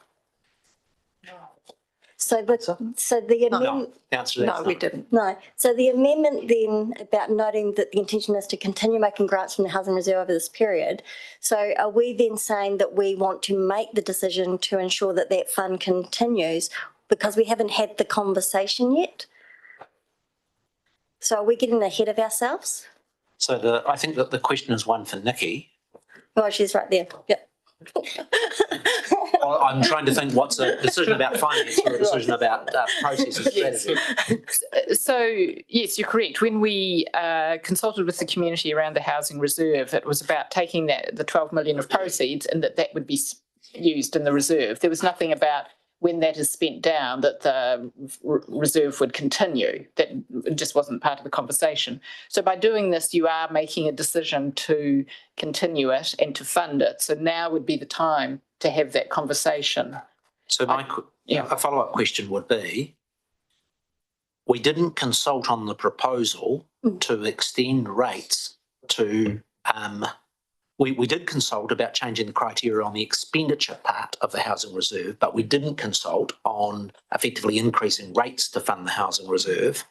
Are you quite confident having not done that? And were there any submissions saying that we should increase rates in future to replenish the housing reserve? So I just want to check legally within the process of the LTP, is the amendments in good shape or are we running any risks? I would need to check whether there were any submissions that asked for that. I couldn't say off the top of my head, sorry. So can I ask the question a different way? If there have been no submissions, are we quite legally tidy in making a decision that we didn't consult on, we didn't propose, we had no submissions on, but is a significant change of policy of now funding the housing reserve from increased rates? Is there any risks there? Yes, I think you're right to point that out. I think it is something of a risk, yes. Thank you. Councillor Sanson? I'm sorry. Councillor Sanson, I've made a mistake. I did have questions from Councillor Stallard, then Brand and now Skinner. You did steal the rest of my questions, so that's fine. The questions were so good that they got me interested and I suddenly wanted to understand what was going on. My apologies to Councillor Brand. Did you have any further questions? No, I think you covered where I was going. That was the quality of the question, Councillor Brand. Councillor Skinner. Yeah, another thing, I personally think it's quite odd putting it in because it's a completely, I can't see when we could be allowed to do that. It's maybe a great idea, but we've never said, hey, this is a whole new topic, creating a housing fund. We had some money, we called it a fund because that's what it was, but piggybacking onto something completely different to create a new fund, which is never, when I say never, we haven't gone out in the LTP for that. So I'm a little bit surprised it's even got this far because I'd be quite keen to put on get kids more active fund. And I'm sure we'd be good reasons for that. So I do think it's a great risk here, great risk. This is a time for questions, the appropriate time. Well, it is a question because the question is, I'm wondering how this is, as I've just said, how has this come about? I know it's a well thought. It's a come about because councillors have a democratic right, as every member, myself included, has to be able to move amendments. There's nothing unusual. Well, you can't, and please correct me if I'm wrong, staff. There's many a thing that quite rightly we could add, but I can't see how this is materialised from an LTP. There's many topics that are outside of that scope that should have been included in the LTP, saying, hey, we've used this money up. Would you like us to do another one? I do struggle that this is... I understand. So from my position as chair, what council has done is tabling this amendment is entirely appropriate, but that's not a question for staff. That is a political part of the discussion. Well, I see that's appropriate to have at the time of debate. Well, I do need to ask this question because it was interesting you signalled that you thought it should be a separate item, and I think it has some good relevance, and yet staff is saying that, well, no, actually, here it is.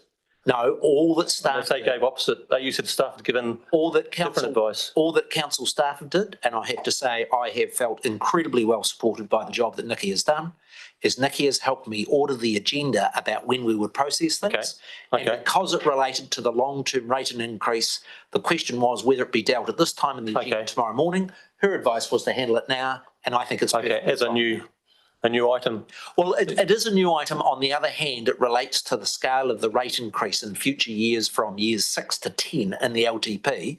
And I think it was a judgment in the grey zone, and I'm perfectly happy with the advice. Please bear with me because... And to be fair, Nikki provides the advice. I, as chair, made the decision to deal with it at this point in the agenda. Only relationship I can see is you putting it into the last 4 years of LTP. That's the only relationship I can see between the two items. What it does relate to is the scale of the rate increase in years 4 to... Oh, scale of number from...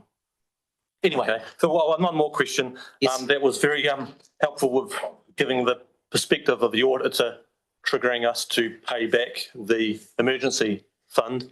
And that's probably a good signal in regards to if we're digging a hole for good use, we really need to be filling that hole back in financially. Is that pretty much what the auditor is signalling? If we're taking out money, don't just take it out think it's going to be a hole there for the rest of your life. It should be something with an intent when able to pay that back.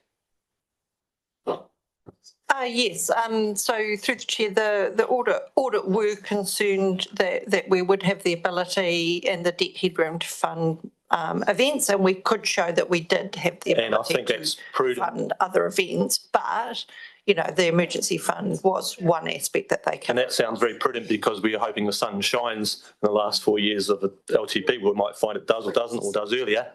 Would that not also reflect on our debt in general? We dig a hole for debt and it has its usages for leveraging spending for future generations.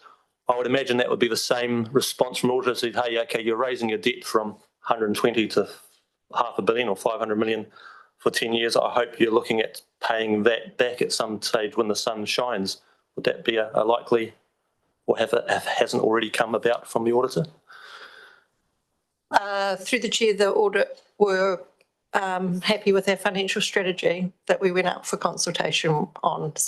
And happy that we don't intend to ever sort of pay some of that back when there's a possibility of breathing room to do so.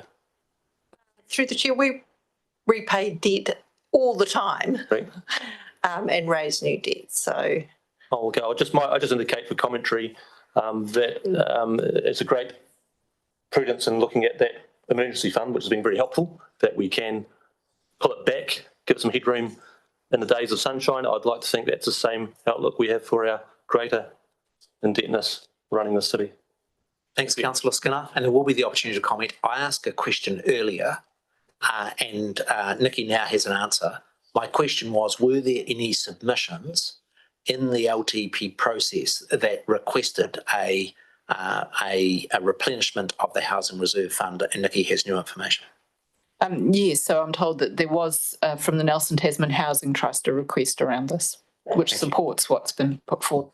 Which in my view reduces the legal risk associated with the amendment. Councillor Pakipaki. Kia ora. Not a proper question, but I missed the conversation's gone down the road quite a bit. Mine was real simple, just that the housing reserve fund itself, when it's depleted and exhausted, can that remain as a line item on the LTP going forward?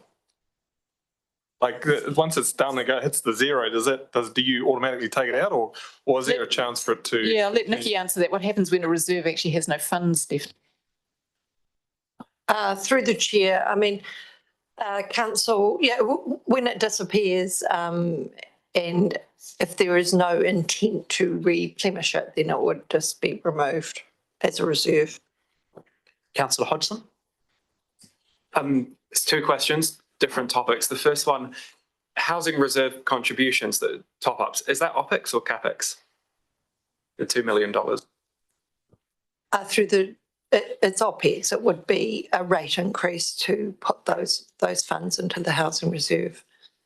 Second one is back to the emergency fund. When we approve unbudgeted expenditure, is that like any unbudgeted expenditure during the year, is that essentially drawn from, is that what accrues to that $14 million overdraft of that fund? Through the chair, no, it wouldn't. We wouldn't normally take out any money from the emergency fund without a specific resolution to fund it that way. If there is unbudgeted expenditure throughout the year, then that really is just washed up as part of the year-end process. So if at the end of the financial year we run a deficit, what happens to that?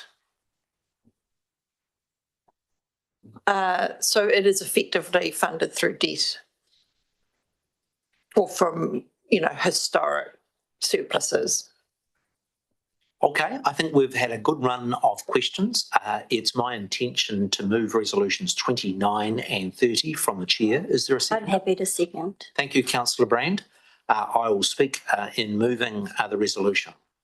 The first point for me in these decisions is that we're talking many years out. We're talking years 6 to 10 of the LTP, and there are going to be 2 further LTP processes before we get to this point. And so for that reason, this is very much in the category of what's signalling. The reason I have been persuaded that to pay off an additional $17 million of debt over those 4 years by providing for an additional rate increase in the years in the next decade from 2030 through to 2034 are for 2 reasons. The first is I've heard a common criticism from the public on historic LTPs that you set an unrealistic expectation of rates into the future that's not actually delivered, and that builds a level of distrust towards the community about our processes. And in my view, trust between our council and our community is very important. Do I really think that in years 6 to 10 of the LTP that this council, as per the draft, would be having rate increases down at 2 and less than 1%? My honest answer is I don't think that is realistic. And so signalling a more realistic level of rates in the outer years of the LTP is more likely to result in disappointment and somehow people feeling that the processes by which we make these difficult decisions are somehow cute or some other. The second reason I'm persuaded by the staff advice on this is around that question of the amount of headroom that the council wants in the intervening years.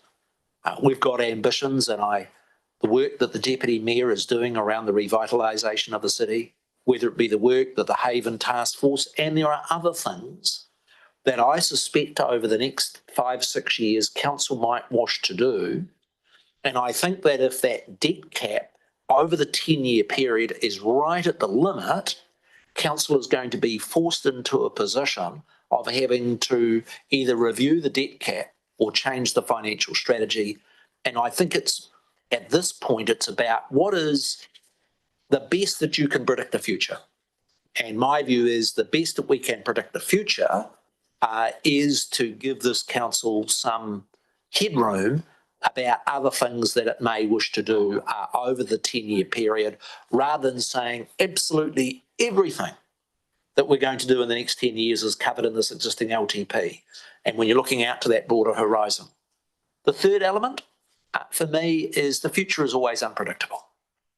And no one would have predicted the events of COVID. No one would have predicted the events of the August 22 event. And again, I just feel there needs to be a bit more room in our long-term financial strategy for us to be able to present this as the most credible document for the long-term plan for the period through from 24 through to 34. They are the three reasons why I support the recommendations that I've moved. Is there any further discussion? That being, did you wish to exercise your right to second at the moment, Councillor Brand? No, not at the moment. I'm good, thank you. If that's the case, then as has been the practice and I indicated earlier, I'd now allow Councillor Sanson to move the amendment that she has circulated. Is there a seconder for Councillor Sanson's motion? Councillor Rainey has agreed to second. The amendment to the resolution is now open for debate. Floor is the movers. Thanks, Mayor Nick, through the chair. Thanks everybody for your forbearance as we explore this matter. I think we heard through the submissions, particularly from our community housing providers, that they were concerned about the spectre of the housing reserve being eroded by its scope being broadened to allow for some support for housing vulnerability initiatives, and also that, contrary to that, they do in fact believe that we should be continuing the housing reserve and growing it. Obviously, it's not, the growth of the housing reserve is not something that we've gone out to the wider community on. But as I was going with that in the back of my mind, as I was reading through the officer's report, I saw a mechanism where we could potentially signal to the community that we intend to, that housing is, that we recognise it as a critical issue. Housing insecurity is a critical issue for our community, and that we intend to do what we can to continue our focus on that and to leverage external support for addressing it. So, it's a small contribution, and I think, as Mayor Nick said, it's 2 more LTPs away, but it would be $20 per rating unit per annum for the last 4 years of this LTP. And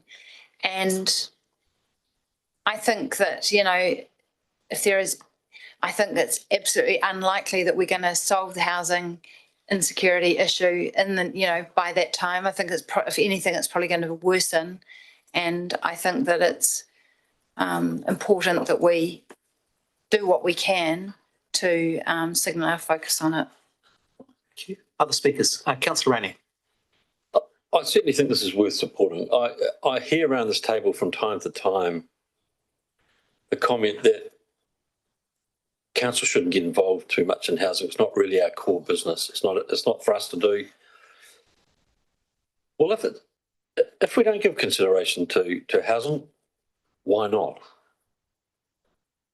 Arguably, it's the most pressing issue in the city, one of the most pressing issues. This is modest.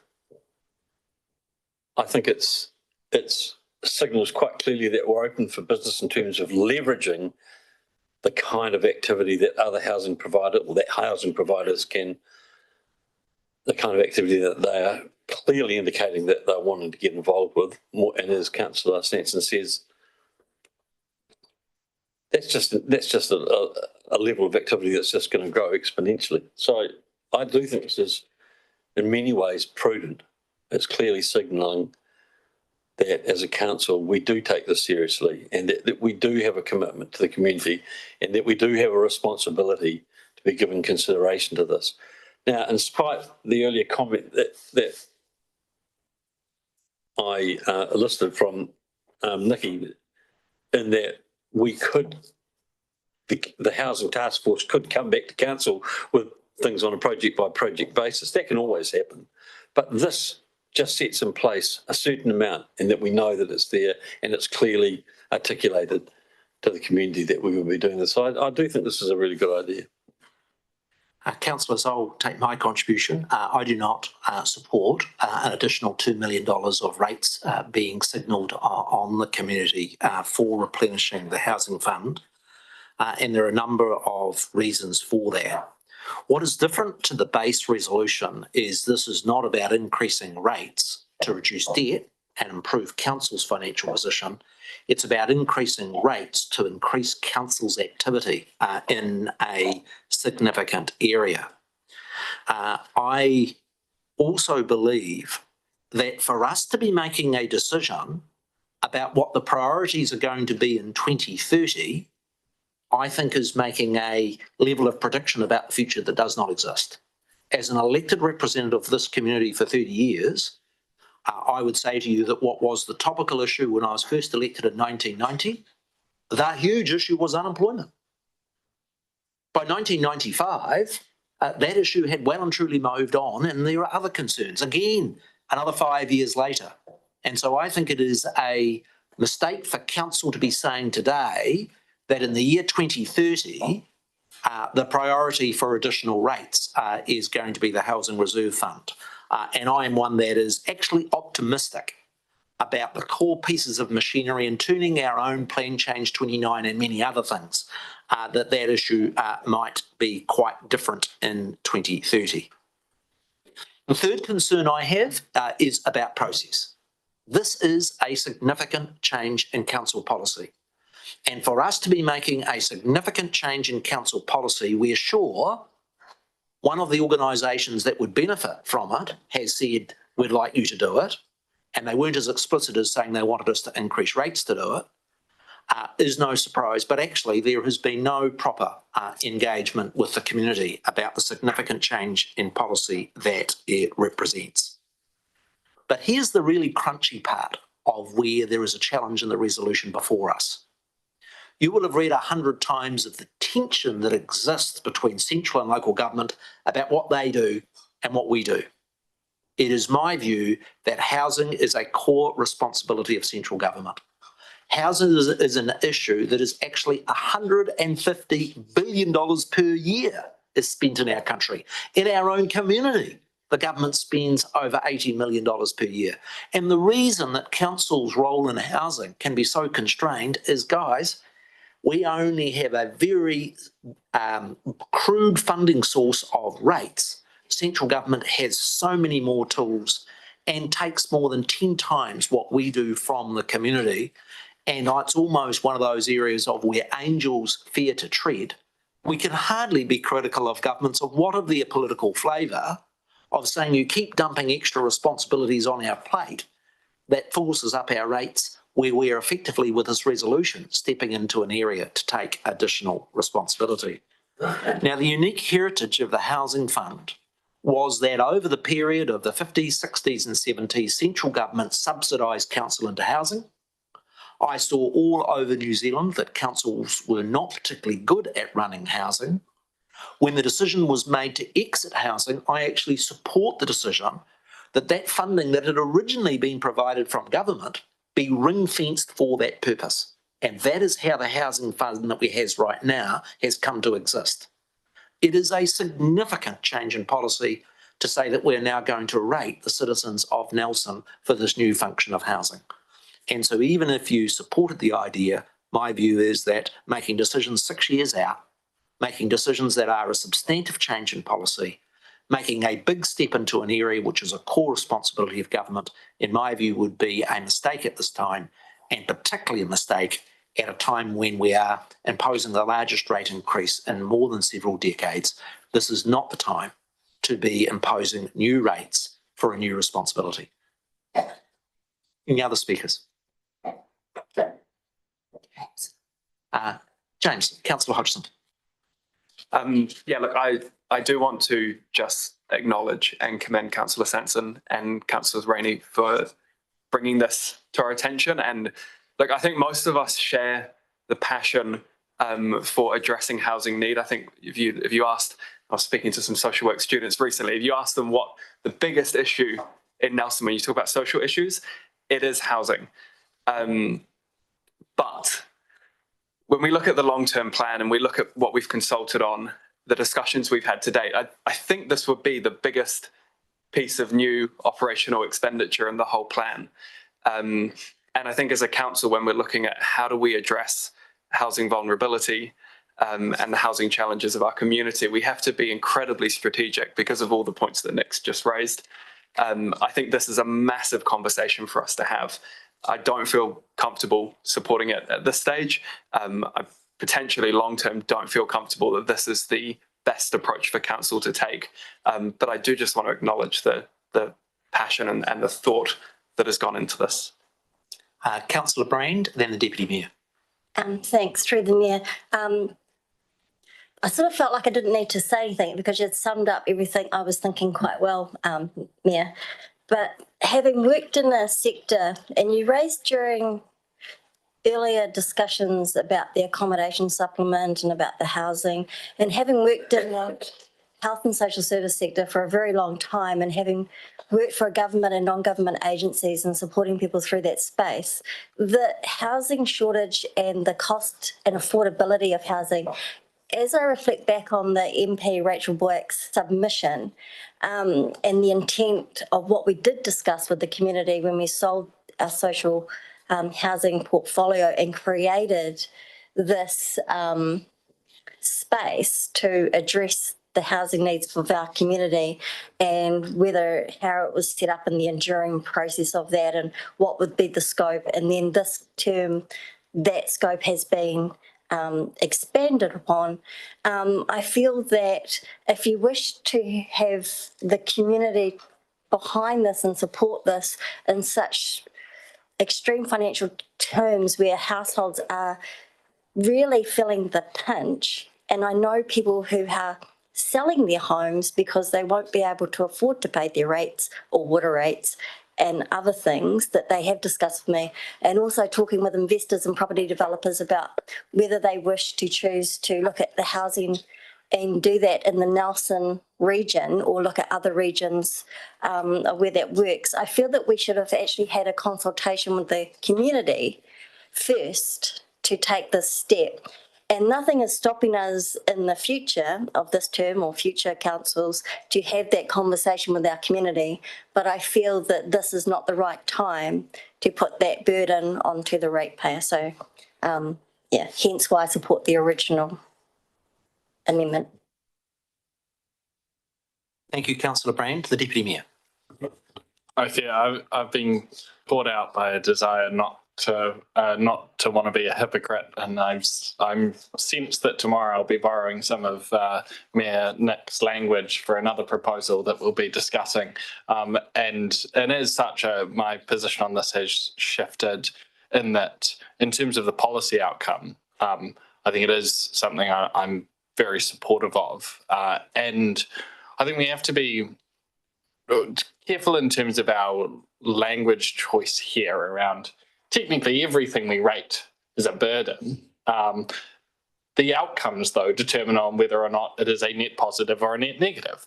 I believe that this would be a net positive. However, I am swayed by the wider conversation around actually this is a substantive change and just the wider risk of actually we haven't consulted on this. The numbers of submissions directly relating to it were small. But it is very much, and I commend Councillor Sanson for bringing it forward, because it is a conversation we need to have, and it's one that's sort of bubbled away and come up every now and then, but it's one that we are actually going to have to confront, which is we've got a limited pool of money that we're achieving really great outcomes with. What do we plan on doing when that money runs out? I don't think we can answer that here and now in a way that is legislatively safe. But I think it is a conversation that we do need to have. And I also commend Mayor Nick for giving me plenty of ammunition for Friday morning. I'd just like to have closing comments, and then I'd like to take, sorry, councillor Sanson, are there anybody that wants to make a contribution on the amendment? That being the case, I'll give councillor Sanson her right of reply. Thanks. And I don't need a division, but I would like, I'd like to recorded that I'm going to vote for it whenever that happens. So just thanks everybody. And I again, appreciate your patience with this. I would just say one thing. When everybody says that this is out of the blue and we didn't consult on it or whatever, I would just say to you, approximately maybe $1.25 million for Parapara Road car park in year 2 or 3 of the LTP was not mentioned in the LTP consultation document. We might have had a handful of submissions in relation to parking. We had many, many, many, many submissions in relation to housing and housing insecurity. And I would just ask everybody around this table who voted in support of that car park that you look at yourselves long and hard in the mirror when you say no to a very small amount of money far in the future, which has multiple opportunities to be changed, and you say to the community, we are more supportive of car park for a few cars so that people can maybe go to a game, a basketball game or a concert sometimes, than we are of actually addressing extreme housing insecurity and vulnerability. I could have been a bit tough on exercising rights of reply, carrying matters that were covered, but it was still a valid points, and I'd now like to put the vote. Those in favour, please say aye. Aye, and I'd like it recorded. And the contrary, no. I'm hearing the words that people would like a division. A division's been, I think it's easier to have a division.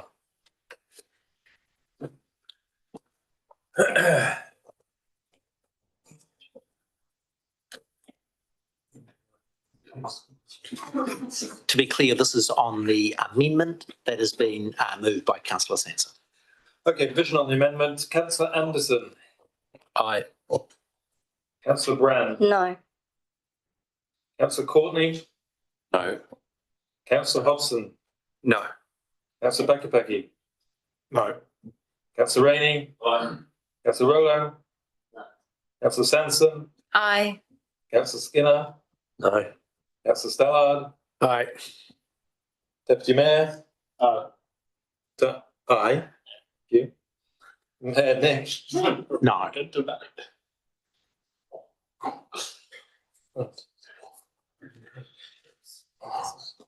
So lost 7-5. The substantive motion is now for resolution. The mover and the seconder I had spoken. Councillor Brand still has the opportunity to speak. Does anybody wish to further contribute to the debate on the substantive motion? Councillor Hodgson. Just to say that I'm supportive. I think it's a really prudent thing to do. Good stuff. Councillor Pakapaki. I'm in support as well, and I think that the last discussion is actually really good because it brings it into the light to be talked about later. Kia ora. Thank you. Councillor Sanson. I'm in support of this as well. I think it's absolutely prudent for us to be paying off our emergency debt. And in fact, I think we should be looking to rate further in the future, something to consider for the next LTP, that we actually, like the whole intention of the emergency fund was that we had built up a fund that had money in a reserve. So I think we should be considering that through the next LTP, because for sure we're going to have another, weather event like the August one. So just parking that there for the next council. Thank you. Any further contributions? Just that exercising my right of reply in the debate that occurred over the amendment, there is a significant difference between capital expenditure an operational expenditure. And the comments that were made with respect to the car park was a capital expenditure item rather than operational. It doesn't completely invalidate the comments that were made by Councillor Sanson, and I respect those. And I think it actually is a real credit to the council about the level of financial prudence around the table that the recommendation from staff has enjoyed broad support on the particular issue of how we manage those really big questions of debt and rates long term. On that basis, I'd like to put resolutions 29 and 30. Those in favour, please say aye. Aye. To the contrary, say no. That is carried. It is my intention now to then try and move through the remaining individual items and to try and conclude those this evening. Now, items 31 and 32 are both wrap-up motions because they deal with sort of the wrap-up at the end. We're going to deal with that tomorrow. The next item to consider is items number 33 and 34 with respect to the renewal and upgrade and the Washington Valley upgrade in items 33 and 34. Do elected members have any questions with respect to this item on the Haven Street, Vincent Street culvert and the changing timing? That being the case, I'll simply move it from the chair. Is there a seconder? Thank you, Councillor Courtney. There's a question, is there, from the Deputy Mayor?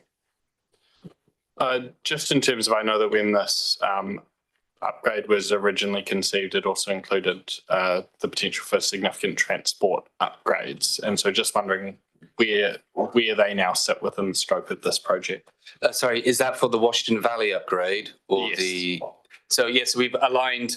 We've also reallocated a little bit of funding to line up with movement of transport budgets as well.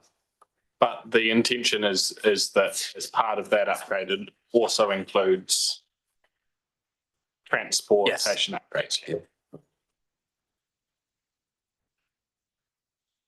Thank you. No other questions? The motion's been moved and seconded by myself and, oh, sorry, Councillor Very Skinner.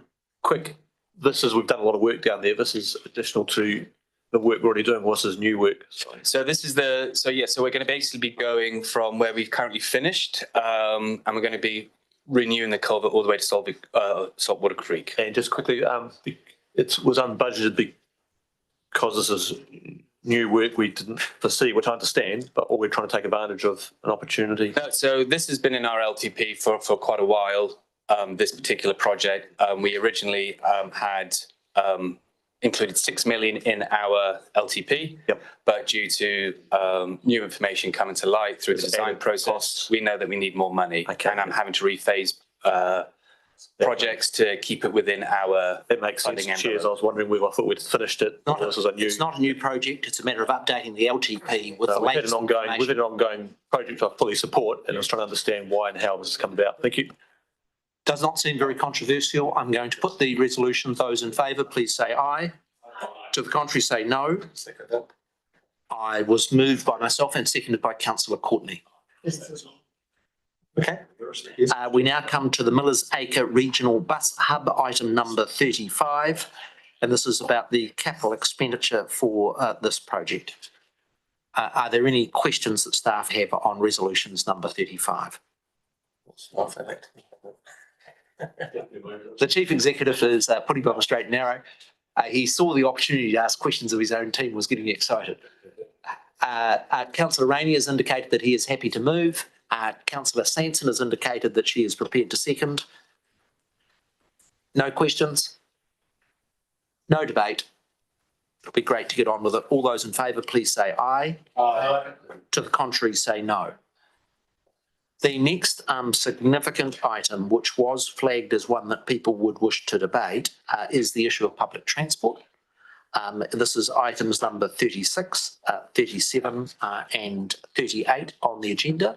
And I'd now open that up for questions. I'm just wondering, how far away is the pizza? 6 o'clock. This is a substantive item, but I'm keen just to box on if that's with the... keep on going? Radio. So, radio. Any questions for staff with respect to this item on public transport? Councillor Courtney. Through you, man, Nick. To Officer Marg, I am grappling. I am grappling with the fact that we're having a different rate for cash as compared to B card. There's something about fairness within me that I can't sort of reconcile this. I mean, I've heard the argument, that it's difficult for the drivers to carry the extra cash and all the rest of it, but it just doesn't gel with me. Can you help me out, please? Certainly, through the Mayor. Since the inception of this contract, have incentivised B card use. So it is significantly cheaper, more affordable to use a B card than cash. $1 per is the flat fare difference on the one zone. A fare increase of 5% when applied to cash gets really awkward. It means that drivers will be dealing with 10-cent pieces, 20-cent pieces, and that will slow down boarding times. We already have a timetable that is under significant pressure, and it means that drivers have to carry a whole lot more cash. So the feeling has been that we don't increase cash fares.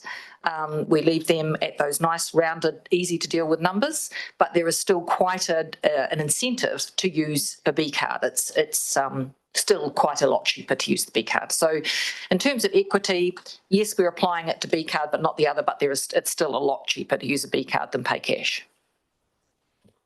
Thank you for that. I think we've got to make that known to the public. Right, there's no questions. We have had quite a lot of information, particularly at the Regional Transport Committee, about the detail of that. I'm happy to move from the Chair, resolutions 36, 37 and 38. Councillor Pakipaki has indicated that he is prepared to second it. This is a substantive item, and so in speaking to the moving of it, would like to indicate the reasons why, as much as anything for the public to understand. The first resolution covers a 5% in fares from the 1st of July. It is quite a modest increase, but I think it is necessary. The e-bus service has been a ringing success, and I'm delighted by the levels of patronage, but it is also true that it ran substantively over budget, and we in this long-term plan are providing for very substantive increases of costs on the ratepayer. And so the first question for us as elected members is, should all of the extra costs, including quite legitimate cost increases of wages for staff and the others, should all of that fall on the ratepayer, or should part fall on the users? And my first view is no, a portion of it should share the burden with the users of the service. The second point that concerns me is for the public to understand the degree of subsidy in the e-bus service. 85% of the cost of the service of our e-buses is being met by non-users. That is a very high level of subsidy. If Council and the Regional Transport Committee do not agree to the 5% increase, we're effectively further reducing that to a level of about 13%. And I think that that is getting a disproportionate share falling on the shoulders of others than the users. Now, what I've seen in public transport services previously is that rather than do relatively small limits that keep up with the pace of inflation, and inflation is about 5% at the moment, what tends to happen is that we put it in the too hard basket, leave it for 3 or 4 years, and then whack users with a 30 or 40% increase that then results in a substantive decline in support and patronage of the services. I think we are better to make the call of smaller incremental changes that are in line with inflation. And then the last point I would make is that the Regional Transport Committee, as we came to grips with the scale of the increases that are projected over the 10-year plan, the Regional Committee had a choice to defer the further rollout and improvements in our public transport service, or to share some of that cost with the users. And in my view, we made a call, and that was actually to stick to plan, to continue to roll out stage 2 and stage 3 of the improvements in the bus service, That again resulted in substantive costs for the ratepayer, but in my view, it's fair if we're going to do that, that we have some sharing of the costs. The very last point is that the levels of patronage of the new e-bus service are about double what they were on the previous N-bus. The advice that we've had from officials is that there would be, as a consequence of the 5% fee increase, a very small impact of only 1 or 2% on patronage. In my view, that is manageable in terms of the big picture strategy that we're attempting to achieve. The last point I'd make is that the 5% in the recommendations here are a bit of a compromise with the Tasman District Council. There were some Tasman District councillors that were happy with a larger increase of 10%. In my view, as was myself, in coming to a compromise position, this is a service that we need to coordinate with the TDC, and that is why I recommend the resolutions that are before us with that modest 5% increase. On that basis, I conclude my moving of this motion. Councillor Sanson. Thanks, Mayor Nick, through the chair. I'm not going to vote against this, but I don't love it. I'm just taking a leaf out of my esteemed colleague's book here, where he spoke against the car park and voted for it, to my surprise. I'd like to, just for the record, I didn't speak against it. I spoke against our position of privilege, which was my point. Anyway, I thought it was good. I thought it was a good strategy. We'll get a little bit later in the afternoon. We'll come back to the topic again. So I'm not going to vote against it, but I'm going to express that I don't love it. I think, like, I understand that it's already heavily ratepayer subsidised or non-user subsidised, but I think we really have to keep in mind that every person who gets on the bus eases congestion. They reduce the impact on roading maintenance. And, you know, I think we should be pulling all the levers that we can to try to change the habit of the next generation. And so I think it was Councillor Courtney that had this brilliant idea to, that all young people should be free on the bus. I totally support that kind of approach. I think that, maybe it was the CE. Anyway, whoever it was. No, I originally said all people. All people, okay. Anyway, I think that we sometimes forget the outsized impact that small changes on these kinds of things have on families in a cost of living crisis. And we talk about not wanting to increase our rates fractionally, but if you're a family with kids who go to school or who need to use, or you're a family that uses public transport to get around, all of these small changes have a really big impact on your weekly income and what you have to spend on things like food and other activities where you kind of engage in the community. So I don't love it, but I'm not going to vote against it. And I appreciate that the Regional Transport Committee agreed not to push out the expansion. So really happy with that. Good work. Thanks, Councillor Sanson. I'm going to take the Deputy Mayor. Thank you. And speaking in favour of this, Councillor Sanson touched on what I was going to touch on, which is the dark arts of transport economics in terms of actually figuring out the genuine cost of something leads you down a very, very long road that never ends, because everything has benefits and everything has disbenefits. The more you go, the more complex it gets. And at the end of it, you end up kind of loosely guessing a number and saying that feels about right. And we do that for everything in transport, whether it's deciding actually how much of roading is subsidised versus how much is paid for.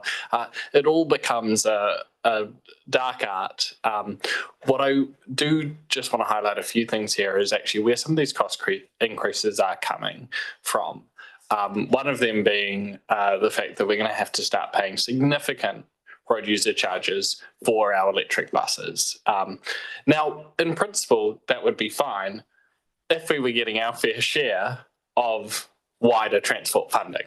But still being signalled very clearly is that we're not. So we are facing cost increases that we aren't going to recoup the benefit from wider investment. I just think that that's something that should be noted and on the table. When it comes to the 5% increase to fares, I'm similarly, I think actually keeping an approach of gradual increase reflective of wider inflation is a prudent approach. However, I do still think, and I've said this for 4 years now, is that we also need to consider the wider fare policies that we have and their ability to also incentivize or shift cost around within the user base of public transport. So things like considering weekly fare caps, recognising that high usage customers on our buses pay a flatly increasing rate the more they use the bus, as opposed to recognising that that is something that we want and like to see, and shifting more of that cost onto your occasional user as opposed to your more frequent one. These are tools we still have in our toolbox, and it's as I touched on, it's a very, very dark, very deep toolbox of mythical proportions. But I think we've pulled out the right ones at this point to strike a balance between continuing to have fare recovery and support our wider upgrades, and the upgrades that we haven't deferred are really exciting. We do have our 12-month review coming up as well, but striking that balance between recognising the huge benefits that we get of every person that uses our mass transport options, our public transport options, while still maintaining a financially prudent pathway forward in recognition of the ever-increasing costs in this space. Councillor Campbell. Rollo, sorry. Thanks, Mayor Nick. And yeah, look, I said this last week, and I'll say it again. I'm not going to support this, and for a number of reasons. Not only are the poor bus users going to, in July 1, get a 5% increase, they're also going to get a car park that they can pay for in a few years' time as well. So I don't really think the poor bus user's going to get any good luck today. Look, I don't support this. As I said, we were committed to doing a 1-year review of the fleet, and I'm aware that's going to take a lot of time. But in the recent months, we have made a number of changes to this bus service that are affecting a number of people. And yet again, we're here proposing to make another change before we've even opened the book on what a review will look like. I won't go any further than that, other than I won't be supporting it. Any other contributions? Just exercise right of reply on 3 issues. Sorry, Councillor Pakipaki, did you wish to speak? Yeah, can you indulge me? I just have one, like a minor question of clarity around the card themselves. Does the card have a overdraft facility? It doesn't. Yes, it does. It does. Great. Okay, so that actually goes into my point. Was, I think this is a necessary increase. It's a storm in a teacup to say that, that the delivery of this here has been a nightmare. It's actually been really good and really good within the community. The fact that we have a facility that we can use with the B cards, and that is such a minor increase over time. I've been in very big cities in the world where it's so complicated having a card to be able to swipe and not have to worry too much, apart from if there was no overdraft facility, you can catch the bus into town and you don't load it up, and then you can't actually get on the transport to get home. So if there's got that there, then that's okay. So that's really what I wanted to say about that. I support an unnecessary evil, and that is another tax on user pays. But I recognise that it's delivering such good value for money at the moment. This is really inconsequential to that. So kia ora.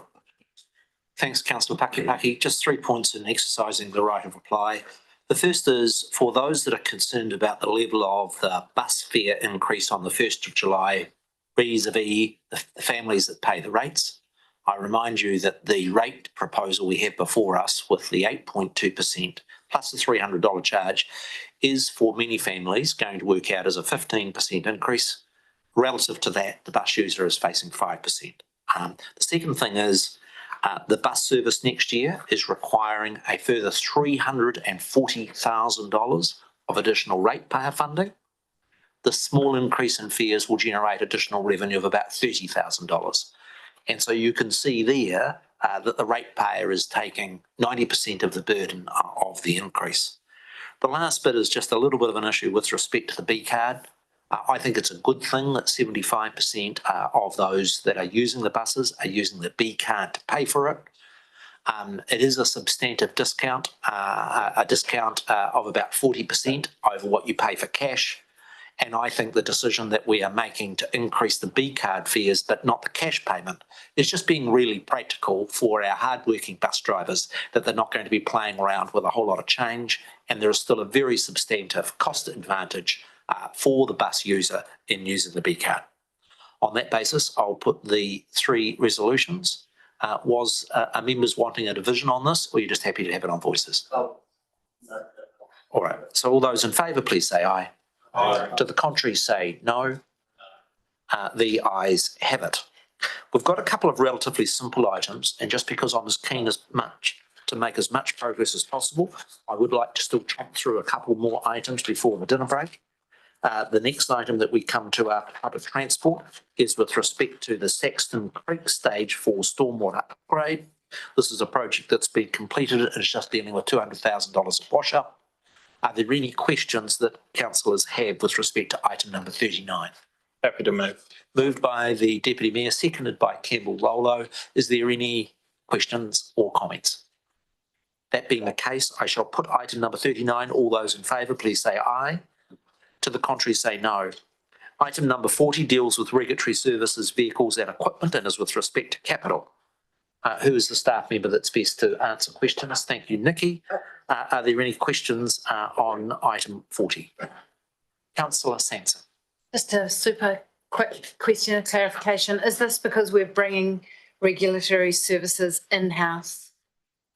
Yeah. Through the chair, yes, it is, and it's for the animal control vehicles. And will we be looking to acquire electric vehicles or something? Do we have a policy around that? Through the chair, we are trying to find the most efficient vehicles. They are, they're not utes. Yeah, awesome, thanks. Any further questions? Councillor Skinner? Just for the Cat Ranger we've got coming up. No, I'll get in trouble now. I'll be tongue in cheek. No pizza. You're putting me down for that job. Happy to move. Moved by the Deputy Mayor, seconded by Councillor Sanson. Thank you. If there are no further questions or debate, I'll put resolution number 40. All those in favour, please say aye. Aye. Thank you. Opera in the Park. I think it's appropriate, Councillor Rainey, that you'd previously declared. Just note Councillor Rainey's conflict of interest on this item, and so I'm happy to move from the chair the recommendation on the matter that's been discussed around this item. Is Councillor Sanson happy to second? Cheers. Is there any discussion or questions on item number 41?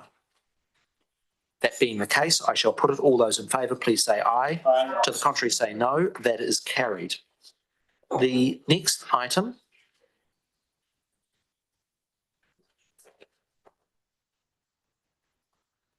I'm feeling that we've actually made a bit more progress. And I wonder whether I could have some guidance from staff as to whether we should deal with some of these relatively straightforward items and then adjourn at 6 o'clock and then just join for a casual pizza together. I'm feeling confident that with those items that have taken a bit shorter than I expected. So my intention would be, can I just, with respect to items 42 to 44 carry forwards, with respect to the other changes from the long-term plan and the draft no change in the significance and engagement policies. Oh, there now is. Significance and engagement. My view is to continue to 6 o'clock and try and deal with some of these relatively mechanical items. So let's move to carry forwards. I'd like to deal with issues number 42 through to 44. Happy to move. Happy to move, Councillor Sanson. Seconded by Councillor Courtney. Is there any discussion on the carry forwards? That being the case, I'll put items number 42 to 44. Those in favour, please say aye. Aye. Contrary, no, carried. Then let's come to item number 45, which deals with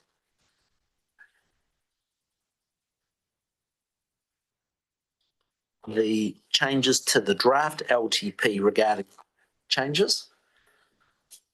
Who's the best staff member to provide a explanation on this item, Nikki?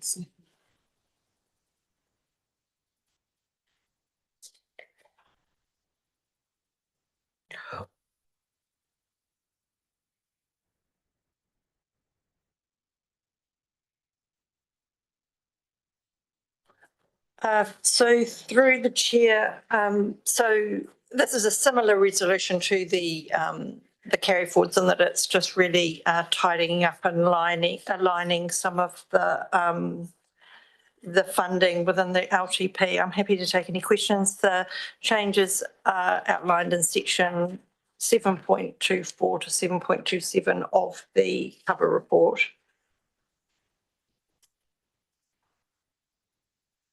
I'm happy to move. Happy to move. Happy to second, councillor Skinner. Any questions that colleagues have? This is getting into the relatively technical area, and my expectation of officers is that if there anything that is materially significant that elected members should be flagged.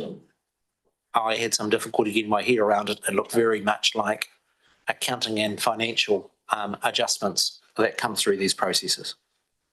That being the case, it has been moved and seconded. I'll put resolution number 45. All those in favour, please say aye. To the contrary, say no. We now come to issue number 46, which with respect to the draft significance and engagement policy. And I understand Nikki is the lead on this item. Yes, thank you through the chair. So what's just been distributed is a page where there is a change to the significance and engagement policy. That was just an oversight from us, I'm afraid. You can see in red down there, we've taken out the bit about the Three Waters services, which is now pretty irrelevant. But there is also a proposed amendment from the Deputy Mayor, which is up on the screen now. Staff don't agree with the amendment. No, can I speak to that? So if I could just continue then about the proposed amendment, if that's all right.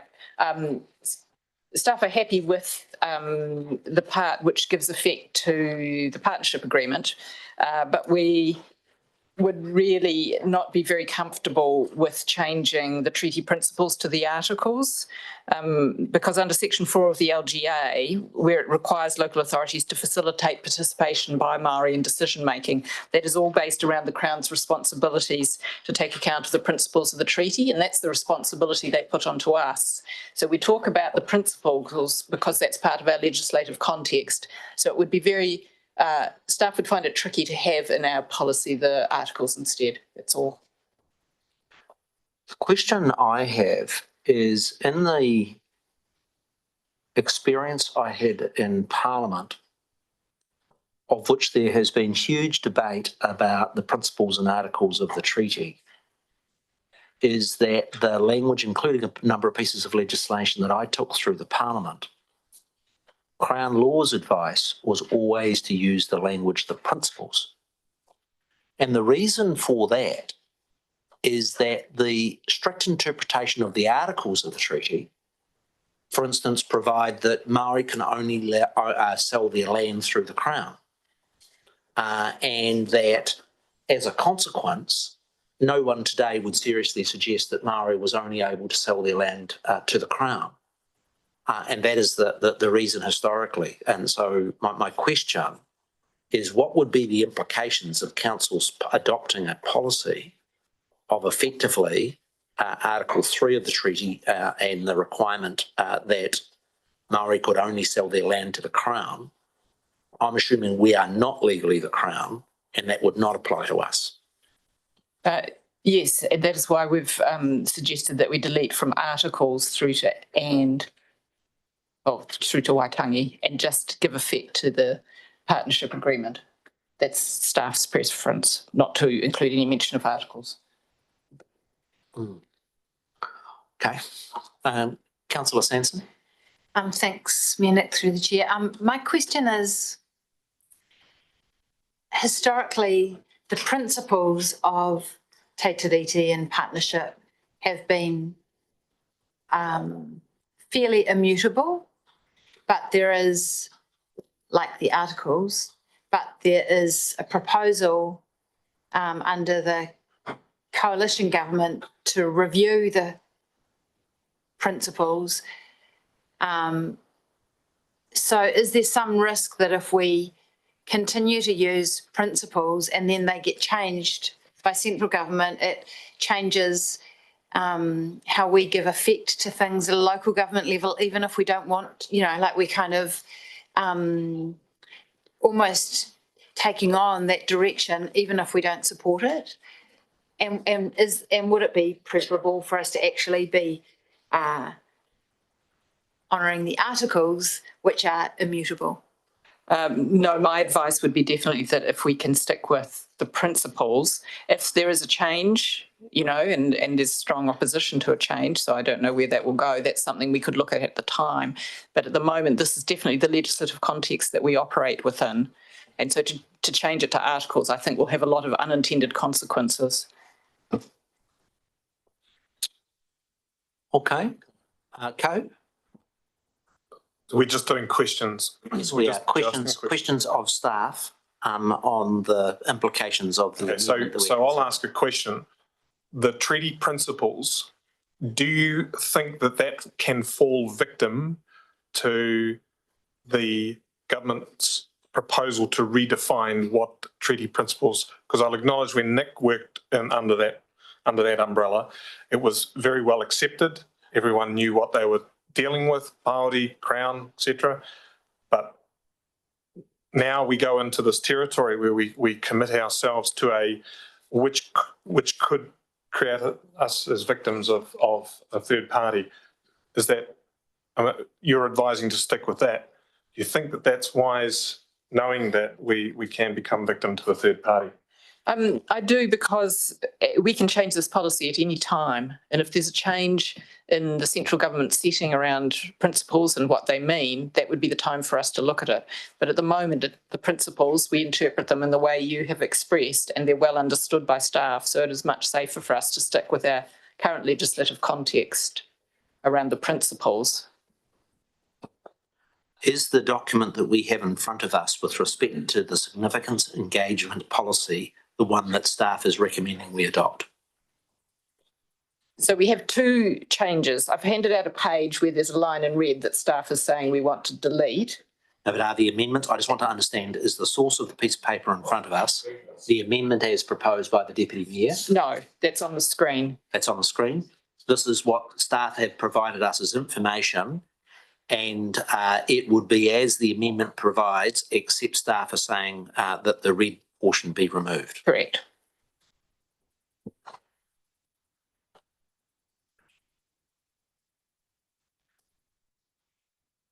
This is a complex issue to be dealing with at this stage of the day, and I'm struggling. Pizza's next door. And they're struggling a little. I wonder whether we adjourn. Here's my question for you. I think we've made more progress than I expected, and I think people are tired. And I think we've made sufficient progress for me to be comfortable that we can get through tomorrow. And so my intention is to adjourn at 6 now, to reconvene at 9 o'clock tomorrow morning, and for us to still and enjoy pizza together. Do Chief Executive and others feel comfortable that that's a reasonable? Yes. I mean, honestly, what would this take? Another 5 or 10 minutes? I'd far rather, like we're in the midst of the discussion, I'd far rather we just knocked it out, not as in rush it, but otherwise we kind of have to get our heads into it all over again. I mean, I don't know. That's my view. You did ask. I'm sorry, but I need to excuse myself now for my Zoom meeting, as mentioned earlier, for my DLH committee stuff. I understand that. I'm just interested, just want to try and work our way through. Our councillors, my view, this stuff, this really matters and needs to be done well and needs to be done with considered. I've certainly got some more questions that I'd like to be really comfortable about, so I know what we're doing. And I certainly am not going to be able to resolve that in 2 minutes. There are two choices. We reconvene, say at 6:30, or we reconvene tomorrow morning at 9. And it's about people's preference and your level of confidence, all of us understanding key issues that we've got to work our ways through tomorrow. As chair, I feel quite confident that we can get through it tomorrow, starting at 9 o'clock, and that would be my preference, but I'm very much in other people's hands.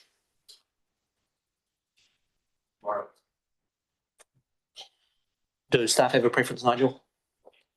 Yeah, look, I think the pizza's here, it's hot. I think this is a really important conversation and we don't want tired minds getting upset. So I really think tomorrow morning, fresh perspective would be great. On that basis, I'm going to take the Chief Executive's advice, thank all councillors for the goodwill in which the debate has been conducted today, the huge progress that has been made, the support of staff, and councillors adjourned for pizza. And we'll resume at 9 a.m. tomorrow morning. Can I thank you all?